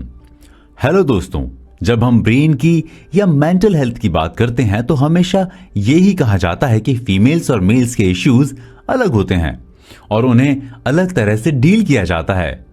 लोग चाहे कुछ भी कहें, लेकिन सच तो यह है कि women are actually more complex sex, यानी कि फीमेल्स को समझना वाकई थोड़ा सा कॉम्प्लेक्स हो सकता है। मगर ऐसा आखिर होता क्यों है? वेल दोस्तों, इस एपिसोड में हम बात कर रहे हैं फीमेल और मेल ब्रेन की। किस तरह एक महिला और पुरुष का दिमाग एक दूसरे से अलग होता है और ये किस तरह से काम करते हैं। तो हम बता रहे हैं कि फीमेल्स और मेल्स के ब्रेन अलग होते हैं, लेकिन अलग क्या है? अगर साइकेट्रिक डिसऑर्डर की या सीवियरिटी या उसके टाइप के बारे में बात की जाए तो मेंटल हेल्थ प्रोफेशनल्स ने कई सालों से रिसर्च करके ये जाना है कि इनमें सेक्स बेस्ड डिफरेंसेस होते हैं। जैसे फीमेल्स के कंपैरिजन में मेल्स शिजोफ्रेनिया से ज्यादा सीवियरली अफेक्टेड होते हैं। By more than 2 to 1 females males की तुलना में ज्यादा डिप्रेस्ड होती हैं। ये एक ऐसा फिगर है जो प्यूबर्टी के साथ शुरू होता है और 50 इयर्स तक की उम्र तक बना रहता है। अगर बिहेवियर के बारे में कहा जाए तो पुरुष महिलाओं की तुलना में ज्यादा एंटी सोशल बिहेवियर एग्जिबिट करते हैं। महिलाओं को घबराहट ज्यादा होती है। आदमियों को शराब और ड्रग्स की लत महिलाओं से ज्यादा होती है। ज्यादातर एनोरेक्सिस फीमेल्स होती हैं। और भी बहुत सारे ऐसे डिफरेंसेस हैं जो हमें ये सोचने और मानने पर मजबूर कर देते हैं कि मेल्स और फीमेल्स एक दूसरे से कई तरह से अलग हैं। लेकिन आखिर इनमें अलग क्या है? ऐसी कौन सी चीज है जो दोनों को एक दूसरे से अलग बनाती है? अगर एक ह्यूमन बॉडी को बनाने की बात की जाए तो हमारी बॉडी क्रोमोसोम से बनी होती है, जो कि हमारे डिफरेंसेस को डिफाइन करते हैं। ये क्रोमोसोम होते हैं एक्स एंड वाई। अगर दिमाग के बारे में डिटेल से जान जाए तो पता चलता है कि एक्स क्रोमोसोम हमारे ब्रेन बनाने में ज्यादा इंपॉर्टेंट रोल प्ले करते हैं। पुरुष में एक ही एक्स क्रोमोसोम पाया जाता है, जबकि फीमेल में 2 एक्स क्रोमोसोम मिलते हैं। हालांकि इनमें से एक बैकअप की तरह काम करता है, लेकिन ये क्रोमोसोम्स एक कॉग्निटिव हॉटस्पॉट हैं, जो कि अपने साथ उन जीन्स का एक बहुत बड़ा परसेंटेज कैरी करता है जो कि ब्रेन के बनने में इन्वॉल्व होते हैं। ऑल्सो एक्स क्रोमोसोम में अप्रॉक्स 1500 जीन्स होते हैं, जो कि करस्पॉन्डिंग मेल वाई क्रोमोसोम से 15 टाइम्स ज्यादा होते हैं। और शायद इसीलिए फीमेल्स जेनेटिकली ज्यादा कॉम्प्लेक्स होती हैं। उनके सेल्स में मिलने वाली एक्टिव क्रोमोसोम्स मॉम और डैड दोनों के सेल्स का मिक्स होते हैं, जबकि मेल्स में होते हैं वाई क्रोमोसोम, जो कि कंपैरेटिवली वीक होते हैं। अगर जनरल व्यू में देखा जाए तो मेल्स में मेंटल रिटार्डेशन फीमेल्स के कंपैरिजन में ज्यादा है। ऐसा इसलिए है क्योंकि अगर मेल का एक एक्स क्रोमोसोम काम करना बंद कर देता है या बैडली अफेक्टेड हो जाता है तो उनके पास दूसरी कोई चीज नहीं है डिपेंड होने के लिए, और इसका सीधा असर उनके ब्रेन पर पड़ता है। जबकि फीमेल्स के केस में ऐसा नहीं है। उनके पास हमेशा एक ही एक्स क्रोमोसोम है, बैकअप की तरह, जिसका यूज उनकी बॉडी कर लेती है। और शायद यही वजह है कि मेल और फीमेल स्ट्रेस के साथ अलग अलग तरह से डील करते हैं। इसलिए महिलाओं को पुरुषों से ज्यादा इमोशनली स्टेबल माना जाता है। ये तो हमने बात की आखिर मेल और फीमेल ब्रेन एक दूसरे से क्यों अलग होते हैं या उनकी वर्किंग एंड प्रोग्रामिंग में कौन सा डिफरेंसेस होते हैं। जॉन मेडिना ने ब्रेन रूल 11 में हमें बताया कि मेल और फीमेल का अंतर सिर्फ फिजिकली नहीं है, बल्कि मेंटली और बायोकेमिकली भी मेल और फीमेल एक दूसरे से बहुत अलग हैं। इस रूल के साथ नेक्स्ट एपिसोड में हम बात करेंगे कि आखिर अलग होने के कारण ऐसी कौन सी चीजें या बातें हैं जहां पर कि मेल और फीमेल का दिमाग अलग है। ये पता चलता है और देखेंगे कि किन सिचुएशंस में ये ब्रेन्स कैसे रिएक्ट करता है। तो चलिए आगे बढ़ते हैं और चलते हैं अपने नेक्स्ट एपिसोड में।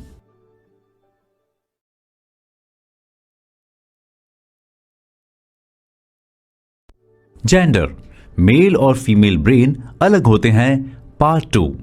फ्रेंड्स, ब्रेन रूल सीरीज के इन एपिसोड्स में हम बात कर रहे हैं एक ऑलवेज डिबेटेबल टॉपिक के बारे में। आखिर फिजिकल के अलावा मेल और फीमेल कैसे अलग हैं, और स्पेशली कैसे अलग हैं उनके ब्रेन्स। पिछले एपिसोड में हमने जाना कि एक मेल और फीमेल ब्रेन किस तरह से बनते हैं और ये बायोकेमिकली डिफरेंट होते हैं। आज के एपिसोड में हम बात करेंगे आखिर ये दो अलग अलग ब्रेन अपनी प्रोसेसिंग एंड वर्किंग में कैसे अलग होते हैं और किस तरह से ये डिफरेंट सिचुएशंस में रिएक्ट या रिसिप्रोकेट करते हैं। मेल और फीमेल के दिमाग किसी भी तरह से एक एक्यूट स्ट्रेस को बहुत अलग अलग तरह से हैंडल करते हैं। जब रिसर्चर लैरी ने दोनों को एक स्लैशर फिल्म्स दिखाई तो मेल्स ने ब्रेन के राइट हेमिस्फीयर के एमिगडेल को फायर किया, जो कि किसी भी इवेंट की जिस्ट को समझने के लिए रिस्पॉन्सिबल होता है, और उनका लेफ्ट हेमिस्फीयर कंपैरेटिवली साइलेंट था, जबकि फीमेल्स ने अपने लेफ्ट हेमिस्फीयर के एमिगडेल को ट्रिगर किया, जो कि डिटेल्स के लिए रिस्पॉन्सिबल होता है।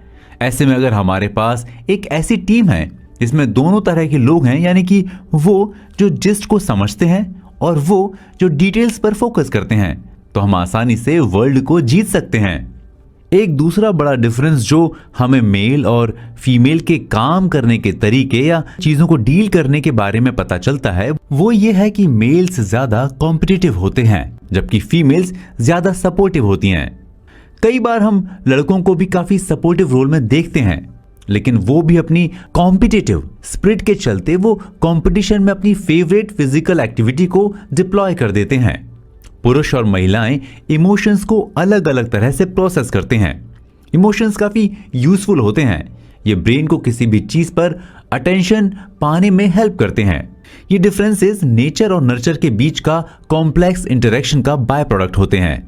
फीमेल्स इमोशनल डिटेल्स को आसानी से याद कर लेती हैं और ऐसा इसलिए नहीं कि वो बहुत इमोशनल होती हैं, बल्कि इसलिए क्योंकि वो किसी भी इमोशनल लैंडस्केप को ज्यादा डेटा पॉइंट्स के साथ परसीव करती हैं या देखती हैं, या ये कहा जाए कि वो चीजों को एक बहुत बड़े रिजोल्यूशन के साथ देखती हैं। दूसरे शब्दों में पुरुषों और महिलाओं के दिमाग के स्ट्रक्चर और बायोकेमिकली दोनों रूप से एक दूसरे से काफी अलग होते हैं। और इससे हमें यह भी पता चलता है कि दोनों मेल और फीमेल किसी भी तरह की स्ट्रेस सिचुएशन में किस तरह से रिएक्ट करते हैं। अक्सर हम ये देखते हैं कि मेल्स एक ज्यादा स्टेबल सेक्स है। हम नहीं जानते कि ये डिफरेंसेस कितने पास्ट में जनरेट होते हैं या सेरोटोनिन प्रोडक्शन की स्पीड पर डिपेंड करते हैं। साथ ही हम नहीं जानते कि हमें इन डिबेट्स को बढ़ावा देना चाहिए या उन्हें बैलेंस करना चाहिए, और अगर बैलेंस करना भी चाहिए तो आखिर किस तरह करना चाहिए। तो अगर कोई भी इंसान ये कहता है कि उसे पता है कि वो जानता है या वो किसी भी एक पर्टिकुलर थॉट को एडवोकेट कर रहा है, तो वो बिल्कुल झूठ बोल रहा है, क्योंकि अभी तक साइंस या रिसर्च ने अभी इस बात पर कोई भी फाइनल वर्डिक्ट नहीं दिया है। सुनाओ, हम बहुत अच्छी तरह से जानते हैं कि किस तरह से मेल और फीमेल्स के ब्रेन एक दूसरे से अलग हैं और किस तरह से अलग हैं उनकी वर्किंग और उनके थॉट प्रोसेस, उनके किसी भी सिचुएशन या स्ट्रेस को डील करने की कैपेबिलिटीज। अब तक इन 11 रूल्स में हमें एक ह्यूमन ब्रेन को, उसकी कैपेबिलिटीज को बहुत अच्छे से जाना और यह भी सीखा कि किस तरह से हम चीजों को मॉनिटर करके अपने ब्रेन को और ज्यादा पावरफुल बना सकते हैं। इस सीरीज के लास्ट पार्ट्स में हम बात करेंगे आखिरी रूल यानी रूल नंबर 12 की, जिसमें जॉन मैडिना ने बताया है कि हम ह्यूमंस एक बहुत नेचुरल एक्सप्लोरर हैं और ये हमें कितना ज्यादा पावरफुल बनाता है उन सभी दूसरे स्पीशीज के मुकाबले जो हमारे साथ इस प्लेनेट में को एग्जिस्ट करती हैं। तो चलिए चलते हैं अपने अगले एपिसोड पर।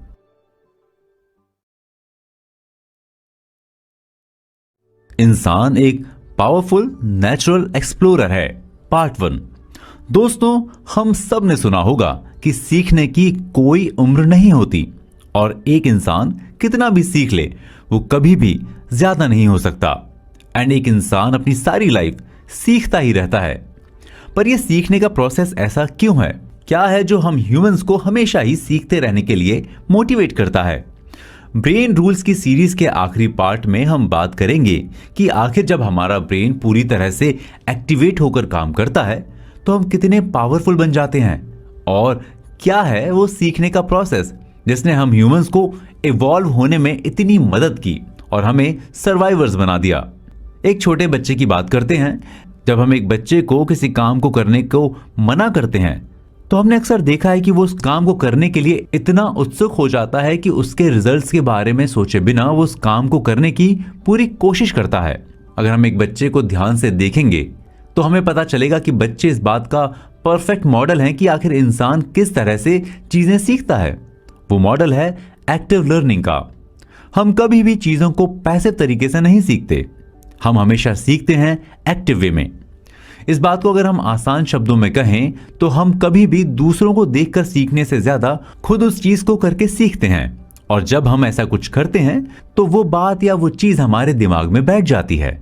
हम सीखते हैं बाय एक्टिव टेस्टिंग, यानी चीजों को ऑब्जर्व करके, हाइपोथेसिस बनाकर, एक्सपेरिमेंट करके और फिर उसको एक रिजल्ट में कंक्लूड करके। जैसे बच्चे किसी चीज पर एक्सपेरिमेंट करते हैं ये देखने के लिए आखिर वो किस तरह से रिएक्ट करेगी। दूसरे शब्दों में आप एक हाइपोथेसिस प्रेजेंट करते हैं। शेर एक ग्रेट क्रीचर है, फिर हम उसमें गलतियां ढूंढते हैं, वाओ देखो ये कितना डेंजरस है, और फिर आपके दिमाग का एक हिस्सा आपको बताता है कि अगर आपको इस प्लेनेट पर सरवाइव करना है तो आपको बदलने की जरूरत है, खुद को अपग्रेड करने की जरूरत है और अपनी पावर्स को समझने की नीड है। बेहतर होगा कि आप भागिए। हम सब जंगल में रहते थे, तब भी सवाना में बहुत से जंगली जानवर पाए जाते थे। वो आज भी पाए जाते हैं, लेकिन अब वो लंबी घास के पीछे छुप गए हैं। लेकिन जिन लोगों के बारे में आपको पता नहीं है वो आज भी उनका शिकार हो सकते हैं। सीखने का प्रोसेस एक ऐसा प्रोसेस है जो हमारी सर्वाइवल तकनीक का सबसे इंटीग्रल पार्ट है या जरूरी पार्ट है। एग्जाम्पल के तौर पर अगर हम देखें कि इंसान जब गुफाओं में रहता था और उसे कुछ भी नहीं आता था, तब वो आसानी से किसी भी जानवर का शिकार बन जाता था। लेकिन फिर उसने हथियार बनाना सीखा और अब वो जानवरों का शिकार करने लगा। फिर उसने आग जलानी सीखी और अब वो अपना भोजन पका के खाने लगा। और फिर ऐसे ही धीरे धीरे वो चीजें सीखता गया और आगे बढ़ता गया और जंगल में रहने वाले एक चिंपांजी से एक सभ्य नागरिक बन गया और उसने अपनी एक सोसाइटी बना ली। सच में अगर देखा जाए तो ये हमारे सीखने का ट्रेट ही है जो हमें दूसरों से अलग बनाता है। अगर हम चीजों को ऑब्जर्व करके, एवेल्युएट करके एक्सप्लोर नहीं करते तो हम कभी भी सरवाइव करके वहां नहीं आ सकते थे जहां आज हमारी मानव जाति खड़ी है। लेकिन अब तो हम इतने सिविलाइज्ड हैं, हर स्पीशीज से काफी आगे हैं, इतने पावरफुल हैं, तो क्या अभी भी हमारे लिए सीखते रहना जरूरी है? और अगर है तो हम इसके लिए क्या कर रहे हैं? नेक्स्ट एपिसोड में हम बात करेंगे कि कैसे हम आज भी लगातार सीखते जा रहे हैं और हमारा नेचुरल एक्सप्लोरर होने का ट्रेट हमें और पावरफुल बना रहा है। दोस्तों, आप सुन रहे हैं ब्रेन रूल्स की ऑडियो बुक समरी मेरे यानी चेतन के साथ। तो चलिए चलते हैं अपने नेक्स्ट एपिसोड पर। इंसान एक पावरफुल नेचुरल एक्सप्लोरर है, पार्ट 2। दोस्तों, ब्रेन रूल सीरीज के पिछले एपिसोड में हम बात कर रहे थे सीखने के प्रोसेस की, यानी एक ऐसा प्रोसेस जिसने हमें सर्वाइवर्स की कैटेगरी में सबसे ऊपर पहुंचा दिया और साथ ही हम इस प्लेनेट पर शायद सबसे ज्यादा पावरफुल बना दिया। ब्रेन रूल सीरीज के इस आखिरी रूल में हम बात कर रहे हैं ह्यूमंस के 2 अमेजिंग ट्रेट्स की, यानी हमारा पावरफुल होना और हमारा नेचुरल एक्सप्लोरर होना। आपको क्या लगता है, क्या हम हमेशा सीखते रहते हैं या एक पॉइंट ऐसा आता है जब हम सीखना बंद कर देते हैं? सही सोचा आपने, हम हमेशा ही सीखते रहते हैं। पर ऐसा क्यों? जॉन मेडेना की रिसर्च की माने तो ऐसा इसलिए होता है क्योंकि हमारे एडल्ट ब्रेन के कुछ हिस्से एक बच्चे की तरह मैलेबल होते हैं। हम किसी भी चीज को देखकर या एक्सपीरियंस करके उसे पहचान सकते हैं और उसके बिहेवियर को इमिटेट कर सकते हैं, क्योंकि मिरर न्यूरॉन्स हमारे ब्रेन के हर कोने में फैले हुए हैं। हाँ, इसका मतलब वही है जो आप सोच रहे हैं कि आप न्यूरॉन्स बना सकते हैं और इसके साथ सारी जिंदगी आप सीखते रह सकते हैं, जैसे कि आप अभी कर रहे हैं जब आप ये ऑडियो बुक समरी सुन रहे हैं। पर हम ये कैसे करते रह सकते हैं? ऐसा किया जा सकता है पावर ऑफ एक्सप्लोरेशन से। आप भले ही किसी क्लासरूम में हो या किसी ऑफिस के एक क्यूबिकल में, किसी भी चीज को एक्सप्लोर करने का हमारा डिजायर कभी भी खत्म नहीं होता। गूगल ने एक्सप्लोरेशन की इस पावर को काफी सीरियसली लिया है और वो अपने एम्प्लॉयज को एक्चुअली इस एक्सप्लोरेशन के लिए टाइम भी देता है। इस टाइम को 20% टाइम कहा जाता है। इसमें एम्प्लॉयज को कुछ भी सोचने और अपने दिमाग को वेंडर करने देना होता है। जीमेल और गूगल न्यूज ऐसे ही 20% टाइम के बाय प्रोडक्ट हैं। दुनिया के one of the leading neuroscience researchers Mark Robert Waldman इस टाइम को माइंड वेंडरिंग कहते हैं और साथ ही वो ये भी बताते हैं कि एक्चुअली ये एक क्रिएटिव प्रोसेस के लिए कितना इंपॉर्टेंट होता है। जब आप अपने दिमाग को वेंडर करने देने में एबल होते हैं तो आपको आपकी इनसाइट के फ्लैशेस दिखाई देते हैं और इन फ्लैशेस को आपको लिख लेना चाहिए। और जब आप और ज्यादा फोकस स्टेट में हो तब आपको इन फ्लैशेस को इन्वेस्टिगेट और एक्सप्लोर करना चाहिए। ऐसा करने से आपको बहुत सारे नए और क्रिएटिव आइडियाज मिलते हैं जिनका एग्जीक्यूशन आप अपने बेटरमेंट के लिए कर सकते हैं। सीखने का प्रोसेस, जैसे कि पहले बताया, हमें और पावरफुल बनाता है, हमारे सर्वाइवल के लिए सबसे ज्यादा रिस्पॉन्सिबल फैक्टर होता है। एक पुरानी चाइनीज कहावत है कि मुझे मछली पकड़ाओ तो मैं उसे एक दिन ही खाऊंगा, लेकिन यदि तुम मुझे मछली पकड़ना और बनाना सिखा देते हो तो मैं सारी जिंदगी उसके सहारे खाते रह सकता हूं। बंदरों को देखिए, वो क्या करते हैं। बंदर आपको देखते हैं और उसी की नकल करते हैं, लेकिन क्या वो इंसानों जैसे बन जाते हैं? नहीं। ऐसा इसलिए क्योंकि उन्होंने किसी भी चीज को सीखा नहीं, उसकी नकल की होती है। जब हम किसी चीज को अनुभव करके सीखते हैं तो वो हमारे जीवन का एक इंसेपरेबल पार्ट बन जाता है, मतलब अटूट हिस्सा। पर उसका रिवीजन करते रहना जरूरी है। एक और एग्जाम्पल से समझते हैं। अगर आप किसी बच्चे को एक किताब पकड़ा देते हो और उसे क्लासरूम में बिठाकर उसे किसी भी काम को करने का तरीका समझा देते हो तो क्या वो काम करना सीख जाएगा? नहीं, बिल्कुल भी नहीं। शायद इसलिए अब हम हमारी एजुकेशन तरीकों को ज्यादा एक्सपेरिमेंटल बनाने में लगे हैं, ताकि बच्चा सिर्फ थ्योरी ही नहीं पढ़े बल्कि किसी भी चीज को अनुभव करके उससे सीखे। जॉन मेडिना के इस रूल से ये बात तो साफ हो जाती है कि हमारा एक्सप्लोरेशन का नेचर या ट्रेड वो चीज है जो हमें पावरफुल बनाता है और हमारे सर्वाइवल के लिए जिम्मेदार है। इस सीरीज के लास्ट एपिसोड में हम बात करेंगे जॉन के इन सभी 12 नियमों के बारे में और जानेंगे कि आखिर हमने क्या क्या सीखा। चलिए तो चलते हैं अपने लास्ट एपिसोड पर। निष्कर्ष, ब्रेन रूल्स को जानें और अप्लाई करें। हमारी बॉडी में हमारा दिमाग एक बहुत ही अमेजिंग ऑर्गन है। हालांकि वो बात और है कि बहुत सारे लोग इसकी कॉम्प्लेक्सिटी को नहीं समझ पाते। जॉन मेडिना की ये बुक ब्रेन रूल्स का बेस यही है। मेडिना की इस किताब के साथ पिछले सभी एपिसोड में हमने ये सीखा कि वो कौन से 12 रूल्स हैं जिनके बारे में जानकर और उन्हें अपनी जिंदगी में अप्लाई करके हम ब्रेन के काम करने के तरीके को अच्छे से समझ सकते हैं और इवन उसकी पावर को बढ़ा सकते हैं। हर रूल के लिए मेडिना ने एक ऐसी साइंस प्रेजेंट की है और सजेशन दिया है कि किस तरह ये रूल्स हमारे स्कूल और वर्क की डेली लाइफ में इजीली अप्लाई किए जा सकते हैं। आइए एक ओवरव्यू लेते हैं या संक्षेप में समझते हैं उन बातों को जो हमने इन सभी 12 रूल्स में सीखी। पहली, एक्सरसाइज। किस तरह एक्सरसाइज हमारे ब्रेन की पावर को बूस्ट करता है। मेडिना ने बताया कि ह्यूमन की इवोल्यूशन को देखते हुए यह जरूर कहा जा सकता है कि किसी भी इंफॉर्मेशन को प्रोसेस करने के लिए एनवायरनमेंट में मोशन कितना जरूरी है और कैसे अगर हमें प्रोडक्टिव रहना है तो हमें अपने काम पर जाना चाहिए और साथ ही अपने वर्क एनवायरनमेंट में भी मोशन को इंक्लूड करना चाहिए। जैसे कि अपनी डेस्क से हर घंटे में कुछ कुछ देर के लिए उठना हमारी प्रोडक्टिविटी को बढ़ाता है। Rule number 2, survival. इंसान का दिमाग भी इवॉल्व हुआ है।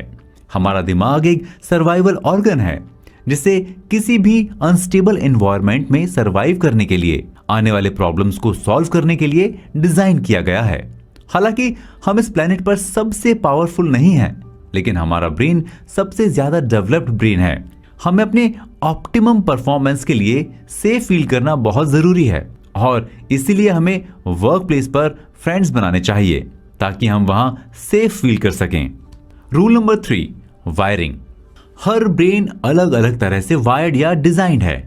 हम अपनी लाइफ में फ्लेक्सिबल होने के लिए कड़ी मेहनत करते हैं, लेकिन हर इंसान का दिमाग अलग तरह से वायर्ड है और हर किसी के दिमाग के अलग अलग हिस्से अलग अलग रेट पर ग्रो करते हैं। हमें हमेशा ऐसी चीजें करनी चाहिए जो हमारे ब्रेन के डिफरेंट एरियाज को डेवलप करने में हेल्प करे। रूल नंबर 4 है अटेंशन, जिसमें हमने बात की कि हमारा दिमाग बोरिंग चीजों पर ध्यान नहीं देता।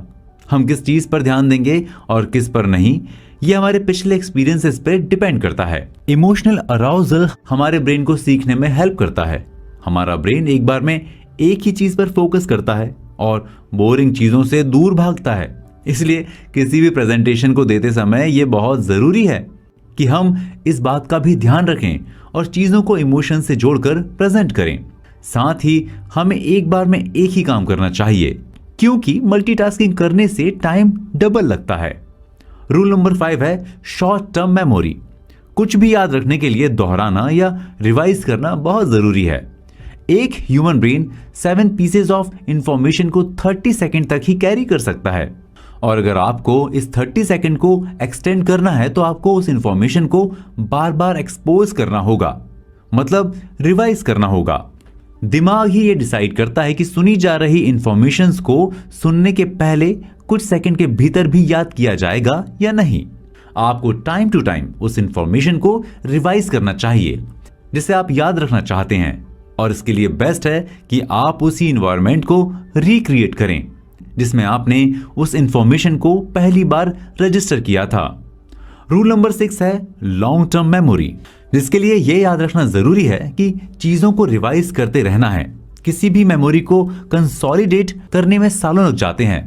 जैसे आपने कोई चीज अगर 5th क्लास में सीखी थी तो हाई स्कूल तक वो पूरी तरह से याद नहीं रह पाती। इससे निपटने का सबसे अच्छा तरीका, जैसे कि पहले कहा गया था, कि किसी भी चीज को टाइम टू टाइम एक्सपोज करते रहना है।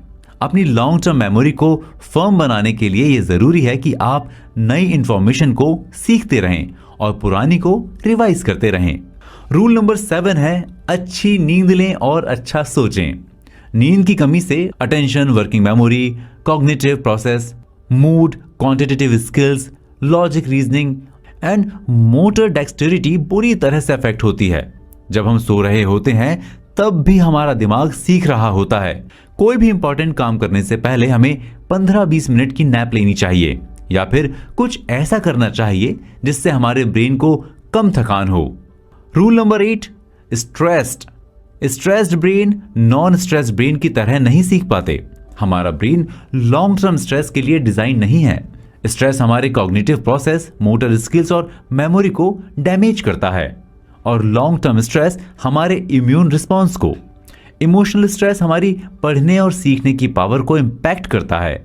हमारे पास एक ही ब्रेन है और स्ट्रेस चाहे वो घर के काम का हो या बाहर का, एक का बुरा असर दूसरे पे जरूर पड़ता है। Rule number 9, sensory integration.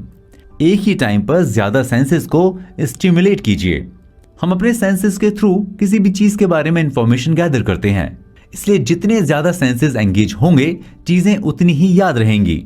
Rule number 10 है विजन, जिसमें हमने जाना कि हमारा विजन हमारे बाकी सेंसेस से बहुत ज्यादा स्ट्रांग है और डोमिनेंट सेंस है जो ब्रेन के 50% रिसोर्सेज को एक्वायर कर लेता है। आप किसी जानकारी को आज सुनिए, आपको सिर्फ उसका 10% याद रहेगा, लेकिन यदि वही इंफॉर्मेशन पिक्चर के साथ है तो आपको 65% तक याद रह सकता है। इसलिए अपनी प्रेजेंटेशंस में टेक्स्ट से ज्यादा पिक्चर्स डालिए। रूल नंबर 11 में हमने जाना कि किस तरह मेल और फीमेल ब्रेन्स एक दूसरे से अलग हैं। एक्स क्रोमोसोम अपने साथ ब्रेन डेवलपमेंट के ज्यादा जीन्स को कैरी करता है। मेल्स चीजों को जिस्ट के साथ याद रख पाते हैं और फीमेल्स डिटेल में। और अगर ये एक ही टीम में है तो ये दुनिया जीत सकते हैं। रूल नंबर 12, ये आखिरी रूल बात करता है एक्सप्लोरेशन की। इसमें बात की गई है कि हम ह्यूमंस किस तरह से पावरफुल हैं और नेचुरल एक्सप्लोरर भी।